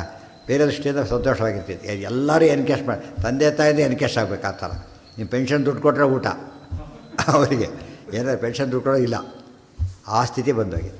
ಎಷ್ಟು ಜನ ಇದ್ದಾರೆ ಆ ಥರ. ಸಾಮಾನ್ಯರು ದೊಡ್ಡವರಿಗೆ ಅನ್ನ ಇಲ್ಲದ ಸ್ಥಿತಿಯಲ್ಲಿ ಇದ್ದಾರೆ ಪಾಪ. ಎಷ್ಟೋ ಜನ ಮಠಕ್ಕೆ ಹತ್ತಿರ ಹೋಗ್ತಾರೆ, ಅದು ಒಪ್ಪತ್ತು ಊಟ, ಸಾಯಂಕಾಲ ಮಠದಲ್ಲಿ ಊಟ ಇರಲ್ಲ ಎಲ್ಲ ಕಡೆಗೆ, ರಾತ್ರಿ ಏನೂ ಇಲ್ಲ. ಈ ಸ್ಥಿತಿಯಲ್ಲಿದ್ದು ಮನೆ ಅಡುಗೆ ಇಲ್ಲ, ಮಡಿ ಅಡುಗೆ ಇಲ್ಲ, ಇದ್ರೆ ಹಾಕೋರಿಲ್ಲ. ಎರಡೂ ಇದ್ದರೂ ಕೂಡ ಇವ್ರು ಕೇಳಿದಾಗ ಹಾಕೋದಿಲ್ಲ. ಯಾರು ಚಪ್ಪಲಿ ಹಾಕ್ಕೊಂಡು ಬಡಿಸ್ತಾರೆ, ಹೇಗೆ ಊಟ ಮಾಡೋದು ಅಂತಾರೆ ಪಾಪ. ಮನೆಯೊಳಗೆ ಚಪ್ಪಲಿ ಹಾಕ್ಕೊಂಡು ಬಡಿಸ್ತಾರೆ. ಹೇಗೆ ನಾವು ಇದು ನೀಡೋದು? ಅಯ್ಯೋ, ಒಂದು ಸರ್ತಿ ನಡೀತಾ ಇರೋ ಎಷ್ಟೋ ಮನೇಲಿ ನಡೀತಾ ಇದೆ. ಹಾಗೆ ಒಂದೆರಡು ಕಾಣಿಸ್ತದೆ ಎಕ್ಸಾಂಪಲ್ಸ್ ಅಷ್ಟೇ ಅವು. ತಥಾಧೂತಃ ಯಾತಕ್ಕೆ ಕೇಳಿದ್ದೇನಲ್ಲ, ಅಲ್ಲಿದ್ದ ಇಲ್ಲಿಲ್ಲ ಅಂತ ಕೇಳಿದ್ದಕ್ಕೆ ಪ್ರಶ್ನೆ ಬಂತು. ತಯಾಧೂತಃ ನಿಪಪಾತಾಶು ಭೂಮೋ ಪುನಃ ಸಸಂಜ್ಞೋ ಅಭ್ಯಪತದ್ವಿಲಜ್ಜ ತಥೋ ಅಸಹಾಯತ್ವತ ಏವ ಕೃಷ್ಣ ಧೌಮ್ಯಾಯ ಭುಕ್ತ್ವಾ ಸಾಗ್ನಿರನ್ವೇಹಿ ಮಾಯಿತಿ. ಅಗ್ನಿ ಸಮೇತ ಜತಿ ಬನ್ನಿ ಅಂತ ಹೇಳಿದ ತಕ್ಷಣ ಧೌಮ್ಯಾಚಾರ್ಯರು ಅಗ್ನಿ ಸಮೇತ ಹೊರಟು. ಸಮಾರುಹತ್ ಸೈಂಧವಶ್ಚೈವ ಯಾನಂ ಸುಖಂಚ ಯಾಸೀತಿ ಸುಖಂ ನ ಯಾಸೀತಿ ತಮೀರಯಿತ್ವಾ ತದಾ ನಿಮಿತ್ತಾನಿ ನಿಶಮ್ಯ ಪಾರ್ಥಾಃ ಸಮಾಯುಸ್ತ್ವರಯೈವಾಶ್ರಮಾಯ. ಸಮಾರುಹತ್ ಸೈಂಧವಶ್ಚೈವ ಯಾನಂ, ಸೈಂಧವ ರಥವನ್ನು ಹತ್ತಿದರು ಧೌಮ್ಯರ ಸಮೇತ. ಸುಖಂ ನ ಯಾಸೀತಿ ತಮೀರಯಿತ್ವ, ನಿನಗೆ ಒಳ್ಳೆಯದಾಗೋದಿಲ್ಲ ಕೆಟ್ಟದಾಗತ್ತೆ ಅಂತ ಹೇಳಿ ಹತ್ತಿದರು. ತದಾ ನಿಮಿತ್ತಾನಿ ನಿಶಮ್ಯ ಪಾರ್ಥಾಃ, ಅಷ್ಟೊತ್ತಿ ಪಾಂಡವರಿಗೆ ಗೊತ್ತಾಯ್ತು. ಮೆಸೇಜ್ ಇಲ್ಲಿಂದ ಗೊತ್ತಾಯಿತು ಅವರಿಗೆ. ನಿಮಿತ್ತ ಶಕನ ನೋಡ್ತಾಯಿದ್ರು. ಇದನ್ನೆಲ್ಲ ಈ ಉದ್ದಕ್ಕೆ ಶಕನ ಬಗ್ಗೆ ಹೇಳ್ತಾನೆ ಇದ್ದಾರೆ. ಆಶ್ರಮದಲ್ಲಿ ಏನೋ ಆಗಿದೆ ತಕ್ಷಣ ಭೀಮಸೇನೆ ಶಕನ ಬೇಕಿಲ್ಲ, ಲೋಕದೃಷ್ಟಿ ತೋರಿಸ್ಬೇಕು ಬಂದರು. ಉಳಿದವರಿಗೆ ಶಕನ ಬೇಕಾಗಿತ್ತು. ನಿಶಾಮ್ಯರಾರ್ಥಾಃ ಸಮಾಯಯು ತ್ವರಯೈವ ಆಶ್ರಮಾಯ, ತಕ್ಷಣ ಆಶ್ರಮಕ್ಕೆ ಬಂದೇ ಬಿಟ್ಟರು ಅವರು. ಶ್ರುತ್ವಾ ದಾಸಿ ವಚನಾತ್ ಸರ್ವಮೇವ ಚಕ್ರ ಕ್ಷಿಪ್ರಂ ಸೈಂಧವಸ್ಯಾನುಯಾನಂ ಆಕ್ರೋಶಮಾನಂ ಭೀಮಸೇನೇತಿ ಧೌಮ್ಯಂ ದೃಷ್ಟ್ವಾ ತಸ್ಯಾಗ್ರೇ ಸೈಂಧವಂ ಚಾತಿ ಪಾಪಂ. ರಾವಣನ ಕಥೆ ಇದೇ ರೀತಿ ಬರೋದು. ಅದು ವನವಾಸದಲ್ಲೇ. ಅಲ್ಲಿ ಸೀತಾರಾಮ, ಇಲ್ಲಿ ಭೀಮ ದ್ರೌಪದಿ ಇವರೆಲ್ಲ ಕೂಡ ಸಿಮಿಲರ್. ಅಪಹರಣ ಮಾಡೋಕ್ಕೆ ಅವನು ಪ್ರಯತ್ನ ಪಟ್ಟ, ಇವನು ಪ್ರಯತ್ನ ಪಟ್ಟ. ಎಲ್ಲ ಡಿಟೋ ಬರುತ್ತೆ, ಎಷ್ಟೋ ವಿಷಯಗಳು ಕಾಮನ್ನಾಗಿ ಬರುತ್ತೆ. ರಾಮದೇವ್ ವನವಾಸಕ್ಕೆ ಹೋಗಿದ್ದು ಕೂಡ ಲೋಕ ಸಂರಕ್ಷಣೆಗೋಸ್ಕರ, ಪಾಂಡವರು ಹೋಗಿದ್ದು ಕೂಡ ಲೋಕೋದ್ಧಾರಕ್ಕೋಸ್ಕರ. ಕಿರಿಮಿರಾಜ್ ಎಷ್ಟು ಜನ ಕೊಂದು ಹಾಕಿದ್ದಾರೆ. ಅವರೆಲ್ಲ ಬದುಕಿದ್ರೆ ಕಲಿಯುಗನೇ ಬರಲಿಕ್ಕೆ ಇವರೆಲ್ಲ ಒಳ್ಳೆಯವರಿಲ್ಲಕ್ಕೆ ಸಾಧ್ಯನೇ ಇಲ್ಲ ಅಂಥ ಸ್ಥಿತಿ ಇತ್ತು. ಅವರೆಲ್ಲ ಎಲ್ಲರನ್ನು ಕೊಂದು ಹಾಕಿದ್ರಿಂದ ಇವತ್ತು ಮುಂದೆ ಹೇಳ್ತಾರೆ ಅದನ್ನೆಲ್ಲ. ತೀರ್ಥಯಾತ್ರೆ ಮಾಡೋಕ್ಕೆ ಸಾಧ್ಯವಾಗಿದ್ದು ಭೀಮಸೇನಿಂದ, ಇಲ್ಲವರೆ ಸಾಧ್ಯನೇ ಆಗ್ತಿರಲಿಲ್ಲ. ಶ್ರುತ್ವಾ ದಾಸಿ ವಚನಾತ್ ಸರ್ವಮೇವ. ಪಾಂಡವರು ಬಂದರು, ದಾಸಿ ಇದ್ಲು ಅಲ್ಲಿ. ಆಕೆ ಹೀಗಾಯಿತು ಅಂತ ಹೇಳಿದ ತಕ್ಷಣ ಅವ್ರು ಹೊರಟರು. ಚಕ್ರು ಕ್ಷಿಪ್ರಂ ಸೈಂಧವಸ್ಯಾನುಯಾನಂ. ಸೈಂಧವನ್ನು ಅನುಸರಿಸಿ ಹೊರಟರು. ಸೈಂಧವ್ ಇವರು ಬಂದಿದ್ದು ಆಮೇಲೆ, ಸೈಂಧವ್ ಹೋಗಿದ್ದು ಮೊದಲು. ಅವ್ರು ಹೇಳಿದ್ರು. ಸೊ ವೇಗದಲ್ಲಿ ಸೋತವನು ಗೊತ್ತಾಯ್ತು. ಇದೆಲ್ಲ ನಡಿಬೇಕಾದ್ರೆ ಟೈಮ್ ತೊಗೊಂಡಿದ್ದೆ ಸ್ವಲ್ಪ, ಆದರೂ ಅವನು ಮುಂದೆ ಹೊರಕ್ಕಾಗಿಲ್ಲ ಅವನಿಗಿಂತ ಅರ್ಥ ಮಾಡಿಕೊಂಡ್ರೆ. ವೇಗದಲ್ಲಿ ಪಾಂಡವರೇ ವೇಗೇಚ ಲಾಘವೇಚ ಇವ ಪ್ರಲಾಪಸ್ಯ ಚ ವರ್ಜನೆ ಭೀಮಸೇನ ಸಮೋ ನಾಸ್ತಿ. ಸೇನೆಯೋ ಇವ್ರ ರಥ ಇಲ್ಲ ಹೋಗಲಿಕ್ಕೆ. ರಥಲ್ಲಿ ಹೋಗಿದ್ದ, ರಥ ಇಲ್ಲ ಇದೆಯೋ ಇಲ್ಲ ಅವರಿಗೆ ಹೇಳಿ, ರಥ ಇದೆಯೋ ಇಲ್ವೋ? ಯಾಕೆ? ವನವಾಸದಲ್ಲಿದ್ದಾರೆ. ವನವಾಸ ರಥ ಇಲ್ಲ ಅವರಲ್ಲಿ. ಅಂದರೆ ಅವರು ಓಡ್ಕೊತ ಹೋದರೂ ರಥಲ್ಲಿ ಹೋಗಲಿಕ್ಕಾಗಿಲ್ಲ ಅವನ ಕೈಲಿ. ಅದು 4 ರಥ ಭಾರಿ ಫಾಸ್ಟ್ ಅವೆಲ್ಲ. ಅಂದರೆ ಇವ್ರಿಗೆ ವೇಗ ಎಷ್ಟು ಜಾಸ್ತಿ ಅಂತ ಗೊತ್ತಾಗುತ್ತೆ. ಮನೋಜವಂ ಮಾರುತ ತುಲ್ಯ ವೇಗಂ ತಿಳಿಬೇಕು. ಶ್ರುತ್ವಾ ದಾಸಿ ಆಕ್ರೋಶಮಾನಂ ಭೀಮಸೇನೇತಿ ಧೌಮ್ಯಂ. ಧೌಮ್ಯಾಚಾರ ಸುಮ್ಮನೆ ಕೂತಿಲ್ಲ, ಜೋರಾಗಿ ಭೀಮಸೇನ ನೋಡಿ ಕರೀತು ಭೀಮಸೇನ ಅಂತಾನೆ ಮಾತಾಡ ವಾಯುಸ್ತುತಿ ಹೇಳಿದ್ಕೊಂಡೆ ಕೂತಿದ್ರು ಅಂತ ಅರ್ಥ. ತಕ್ಷಣ ಭೀಮಸೇನ ಬಂದಾಯಿತು. ಆಶುದೇವ ತಕ್ಷಣವೇ ಬಂದರು. ಧೌಮ್ಯಂ ದೃಷ್ಟ್ವಾ ತಸ್ಯಾಗ್ರೇ ಸೈಂಧವಂ ಚಾತಿ ಪಾಪಂ. ಮುಂದೆ ನೋಡಿದ ಸೈಂಧವ ಇದ್ದಾನೆ. ಚಕ್ರರುನಾದಂ ಸಿಂಹವತ್ ಪಾಂಡು ಪುತ್ರ. ಅದು ಯಾರು? ಮನೆಯವರೇ ಮಾಡಿದ ಕೆಲಸ ಇದು. ಜಯದ್ರಥ ಆ ದೃಷ್ಟಿಯಿಂದ ಸಂಬಂಧಿ, ತೀರ ಹತ್ತಿರದ ಸಂಬಂಧಿ. ಮಾನ ಇಲ್ಲ, ಮರ್ಯಾದೆ ಇಲ್ಲ, ಅದಕ್ಕೆ ವಿಲಜ್ಜ ಅಂತ ಕರೆದಿದ್ದಾರೆ. ಚಕ್ರರುನಾದಂ ಸಿಂಹವತ್ ಪಾಂಡು ಪುತ್ರಾಹ ಕೃಷ್ಣಾಚ ಅವತರದ್ರಥಾತ್ತದಾ ಸೌಭೌಮೇನ ಸಾರ್ಧಂ ಸಯೇವು ಚಾಶ್ರಮಾಯ ಸೈನ್ಯಂ ಪಾರ್ಥಾಹ ತತ್ರ ನಿಜಘ್ನುರೋಜಸಾ. ಚಕ್ರರುನಾದಂ ಸಿಂಹವತ್ ಪಾಂಡುಪುತ್ರ. ಸಿಂಹನಾದವನ್ನು ಮಾಡಿದರು. ತಕ್ಷಣ ಅವನಿಗೆ ಗಾಬರಿ ಆಯಿತು. ದೃಷ್ಟ್ವಾ ಕೃಷ್ಣಾಚ ಅವತರತ್ ರಥಾತ್ತದ. ಕೃಷ್ಣಾಚ ಅವತರತ್ ರಥಾತ್ತದ. ರಥದಿಂದ ಅವತಾರ ಇಳಿದ್ರು ಅಂತ ಅರ್ಥ. ಅದಕ್ಕೆ ಅವತಾರ ಇಳಿದು ಬರೋದು ಅಂತ ಅರ್ಥ. ಅವತಾರದಿಂದ ಕೆಳಗಿಳಿದು ಇಳಿದುಬಿಟ್ಟು ಆಶ್ರಮಕ್ಕೆ ವಾಪಸ್ ಹೊರಟೋಗ್ಬಿಟ್ರು. ಇವರೇ ನೋಡೋ ಪ್ರಸಂಗ ಇಲ್ಲ, ಇವೇನು ಬಚ್ಚಿಕೊಂಡು ಹೋಗ್ತಾನೆ, ಹೇಗೆ ಗೊತ್ತವನು ಅಂತೇಳಿ ಹೊರಟೋಗ್ಬಿಟ್ರು. ಆಪತ್ಕಾಲದಲ್ಲಿ ಹೇಗೆ ನಡ್ಕೋಬೇಕು ಅಂತ ತೋರಿಸ್ಕೊಟ್ರು. ಆಪತ್ಕಾಲದ ಹೇಗೆ ಅವ್ರಿಗೆ ಆಪತ್ತಿಲ್ಲ, ಆಪತ್ಕಾಲ ಬಂದ ಹಾಗೆ ನಡ್ಕೋಬೇಕು ಅಂತ ತೋರಿಸ್ಕೊಟ್ಬಿಟ್ಟು ಅವರು ದೊಡ್ಡ ಪಾಠ ಹಾಕಿದರು. ಅತಿಪಾಪಂ, ಸುಪಾಪಂ ಅಂತ ಕರೆದರು. ಈಗ ಅತಿಪಾಪಂ ಅಂತ ಮತ್ತೆ ಕರೀತಾರೆ. ಚಕ್ರನಾದಂ ಸಿಂಹವತ್ ಪಾಂಡು ಪುತ್ರಾಹ ದೃಷ್ಟ್ವಾ ಕೃಷ್ಣಾಚ ಅವತರದ್ರಥಾತ್ತದಾ ಧೌಮ್ಯೇನ ಸಾರ್ಧಂ ಸಾ ಯಯೌ ಚಾಶ್ರಮಾಯ ಸೈನ್ಯಂ ಪಾರ್ಥಾಸ್ತತ್ರ ನಿಜಘ್ನುರೋಜಸ. ಮದುವೆ ಹೊರಟವನು ಸೈನ್ಯ ಸಮೇತನ ಹೊರಟಿದ್ದ. ಸೈನ್ಯ ಇದೆ, ಎಲ್ಲ ಇದೆ, ಸಿಕ್ಕಾಕೊಂಡ. ಧೌಮ್ಯೇನ ಸಾರ್ಧಂ ಸಾಯ. ಧೌಮ್ಯಾಚಾರ ಸಮೇತ ದ್ರೌಪದಿ ಹೊರಟೋದ್ರು, ಆಶ್ರಮಕ್ಕೆ ಹೊರಟರು. ಸೈನ್ಯಂ ಪಾರ್ಥಾಹ ತತ್ರ ನಿಜಘ್ನುರೋಜಸ. ಆಗ ಪಾಂಡವರ ಸೈನ್ಯವನ್ನೆಲ್ಲ ಕೊಂದು ಹಾಕಿದರು. ಅಗ್ರೇ ಕೃಷ್ಣಾಂ ಯೋವದತ್ ಸಿಂಧು ರಾಜಂ ಯಾಹೀತಿ ಸಂಕೋಟಿ ಕಾಶ್ಯಂ ಸುಪಾಪಂ ಚಿತ್ವಾ ಶಿರೋ ಮೃತ್ಯವೇ ಭೀಮಸೇನೋ ನಿವೇದಯಾಮಾಸ ತಮಸ್ಸ ಚಾಗಾತ್. ಅಗ್ರೇ ಕೃಷ್ಣಾಂ ಯಹ ಅವದತ್ ಸಿಂಧುರಾಜಂ ಯಾಹಿ ಇತಿ ತಂ ಕೋಟಿಕಾಸ್ಯಂ ಸುಪಾಪಂ ಚಿತ್ವಾ ಶಿರಃ ಮೃತ್ಯವೇ ಭೀಮಸೇನಃ ನಿವೇದಯಾಮಾಸ ತಮಃ ಸ ಚ ಆಗಾತ್.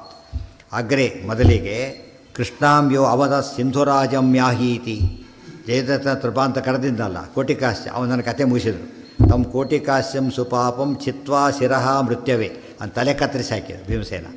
ಮೃತ್ಯವೇ ಭೀಮಸೇನಃ ನಿವೇದಯಾಮಾಸ ತಮಸ್ಸ ಚಾಗಾತ್. ಮೃತ್ಯವೇ ನಿವೇದಯಾಮಾಸ, ಮೃತ್ಯುಗೆ ಒಪ್ಪಿಸಿದ. ಭಾಳ ಸ್ವಾರಸ್ಯ ಇದೆ. ಮೃತ್ಯುಗೆ ಒಪ್ಪಿಸಿದ. ಮೃತ್ಯುಗೆ ಒಪ್ಪಿಸೋದೇನರ್ಥ? ಇಡಿ ಎಂಬುದು ಏನರ್ಥ? ಕೊಂದರು ಅಂತ ಅರ್ಥ. ಇಲ್ಲಿ ಹಾಗಲ್ಲ, ಅದಕ್ಕೆ ಜಾಸ್ತಿ ಅರ್ಥ ಕೊಡ್ತದೆ. ಮೃತ್ಯು ದೇವತೆಗೆ ಇವ್ರನ್ನ ಒಯ್ಯಕ್ಕೆ ಆಗ್ತಿರಲಿಲ್ಲ. ಯಾತಕ್ಕೆ? ವರ ಇದೆ ಇವರಿಗೆಲ್ಲ ಕೂಡ, ಗೊತ್ತಾಯ್ತಾ? ಹಿಡಿದು ಹ್ಯಾಂಡ್ ಓವರ್ ಮಾಡಿದ್ರು, ಪೊಲೀಸ್ ಹ್ಯಾಂಡ್ ಓವರ್ ಮಾಡಿದ್ರು ಅಂತ ಹೇಳೋದಿಲ್ಲ, ಹ್ಯಾಂಡ್ ಓವರ್ ಮಾಡಿದರು ಅವರು. ಭೀಮಸೇನೆ ಹ್ಯಾಂಡ್ ಓವರ್ ಮಾಡಿ ಬುದ್ಧ ಜವಾಬ್ದಾರಿ ಯಾರ್ದೀಗ ಎಂಬುದೇ ಅವ್ರು ನೋಡ್ಕೋತಾರೆ ಮುಂದೆ. ಅವ್ರಿಗೆ ಧೈರ್ಯ ಬರಲಿಕ್ಕೆ ಆಗೋದಿಲ್ಲ ವರ ಇದ್ದಿದ್ದರಿಂದ. ಅದಕ್ಕೆ EDM ಬೇರೆ ಕಡೆ ಹೇಳಿದರೆ EDM ಅದು. ಅವ್ರಿಗೆ ಹೇಳಿದಾಗ ಆ್ಯಕ್ಚುಲಿ ಫ್ಯಾಕ್ಟ್ ಅದು. ಈಗ ಹ್ಯಾಂಡ್ ಓವರ್ ತೊಗೊಂಡು ಕರ್ಕೊಂಡೋಗಿ ಅಂತ ಹೇಳ್ತಾರೆ, ಕರ್ಕೊಂಡು ಹೋಗ್ತಾರೆ. ಇದ್ರ ಕರ್ಕೊಂಡು ಹೋಗ್ಲಿಕ್ಕಾಗೋದಿಲ್ಲ ಅವ್ರ ಕೈಲಿ. ಭೀಮಸೇನೋ ನಿವೇದಯಾಮಾಸ. ಕಸ್ಟಡಿ ಕೊಟ್ಟರು ಅಂತ ಹೇಳೋದಿಲ್ಲ, ಪೊಲೀಸ್ ಕಸ್ಟಡಿ, ಜುಡಿಷಿಯಲ್ ಕಸ್ಟಡಿ ಅಂತ ಕರಿ ಹಾಗೆ ಈ ಮೃತ್ಯು ಕಸ್ಟಡಿಗೆ ಒಪ್ಪಿಸಿದ್ರು. ಅವರೇ ತೊಗೊಂಡೋಗ್ಲಿಕ್ಕೆ ಬರೋದಿಲ್ಲ, ಒಪ್ಪಿಸ್ಬೇಕು ಅದನ್ನು. ಇದು ನಿವೇದಯಾಮಾಸ ತಮಸ್ಸ ಚಾಗಾತ್. ಕೊನೆಗೆ ಎಲ್ಲಿ ಹೋದ? ಈ ಪಾಪದಿಂದ ಅವನು ಅಂಧನ್ ತಮಸ್ಸಿಗೆ ಹೋದ. ಅಂದರೆ ಪರಸ್ತ್ರೀ ಇತ್ಯಾದಿಗಳನ್ನು ಬಯಸೋದು ಕೂಡ ಅತ್ಯಂತ ಅನರ್ಥ ಇತ್ತು ಒಬ್ಬ ತೋರಿಸಿದ್ರು. ಅದು ಸೋತ್ತಮ ಸ್ತ್ರೀ, ಪರಮ ಸೋತ್ತಮ ಸ್ತ್ರೀ, ಜೀವೋತ್ತಮ ಸ್ತ್ರೀ, ಹೇಳೋದಕ್ಕೆ ಸಾಧ್ಯನೇ ಇಲ್ಲ. ಅದಕ್ಕೆ ಅಂದಂಥ ಸಮಸ್ಯೆ ಆಗಬೇಕು. ಹತ್ವಾ ಸೇನಾಮಖಿಲಾಂ ಸೈಂಧವಸ್ಯ ಭೀಮಾರ್ಜುನೌ ಸಂಯಮಂ ಧರ್ಮರಾಜಂ ವಿಸೃಜ್ಯ ಧಾವಂತಮಥಾನು ಜಗ್ಮತು ಜಯದ್ರಥಂ ವಿರಥಂ ಫಲ್ಗುನೋಕಃ. ಹತ್ವಾ ಸೇನಾಂ ಅಖಿಲಾಂ ಸೈಂಧವಸ್ಯ ಭೀಮಾರ್ಜುನೌ ಸಂಯಮಂ ಧರ್ಮರಾಜಂ ವಿಸೃಜ್ಯ ಧಾವಂತಂ ಅಥ ಅನುಜಗ್ಮತು ಜಯದ್ರಥಂ ವಿರಥಂ ಫಲ್ಗುನಃ ಅಕಃ. ಹತ್ವಾ ಸೇನಾಮಖಿಲಾಂ, ಆ ಸೈಂಧವನ ಸೇನೆ ಐತೆ ಅಷ್ಟನ್ನೂ ಕೊಂದು ಹಾಕಿದರು. ಸದ್ಯ ಫಲ ಸ್ವಪುತ್ರ ಮಿತ್ರ ಬಾಂಧವೋ ವಿನಾಶ ವಾಶಿಯ ಸೈನ್ಯ ಕಳ್ಕೊಂಡ. ಸೈಂಧವಸ್ಯ ಭೀಮಾರ್ಜುನವು ಪ್ರಥಮ ಸಂಯಮಂ ಧರ್ಮರಾಜಂ ವಿಸೃಜ್ಯ. ಭೀಮಾರ್ಜುನರು ಸಂಯಮಂ, ಯಮರು ಅಂದರೆ ಆ ಯಮ ಅಲ್ಲ, ಯಮಳರು ಅಂತ ಅರ್ಥ. ಯಮಳರು ನಕಲ ಸಹದೇವರು, ನಕಲ ಸಹದೇವರ ಸಮೇತ ಧರ್ಮರಾಜನನ್ನು ಭೀಮಾರ್ಜುನರು ವಿಸೃಜ್ಯ, ನೀವು ಮುಂದೆ ಹೋಗಿಬಿಡಿ ಅವ್ರು ನೋಡ್ಕೋತೀವಿ ಅಂತ ಕಳಿಸ್ಕೊಟ್ರು ಅವರು. ಧಾವಂತಂ ಅಥ ಅನುಜಗ್ಮತು ಜಯದ್ರಥಂ, ಜಯದ್ರಥ ಮುಂದೆ ಓಡ್ತಾ ಇದ್ದಾನೆ. ಇನ್ನೂ ಕೂಡ ಸೈನ್ಯನ ಕೊಂದು ಹಾಕಿದ್ರು, ಮುಂದೆ ಓಡ್ತಾ ಇದ್ದಾನೆ, ಅನುಸರಿಸಿದರು. ವಿರಥಂ ಫಲ್ಗುನೋಕಃ, ಅರ್ಜುನ ಏನು ಮಾಡ್ತಾನೆ ಫಸ್ಟು ಅವನು ವಿರಥನನ್ನಾಗಿ ಮಾಡ್ತಾನೆ. ಅವನಿನ್ನ ರಥಲ್ಲಿ ಹೋಗೋ ಚಾನ್ಸ್ ಇಲ್ಲ.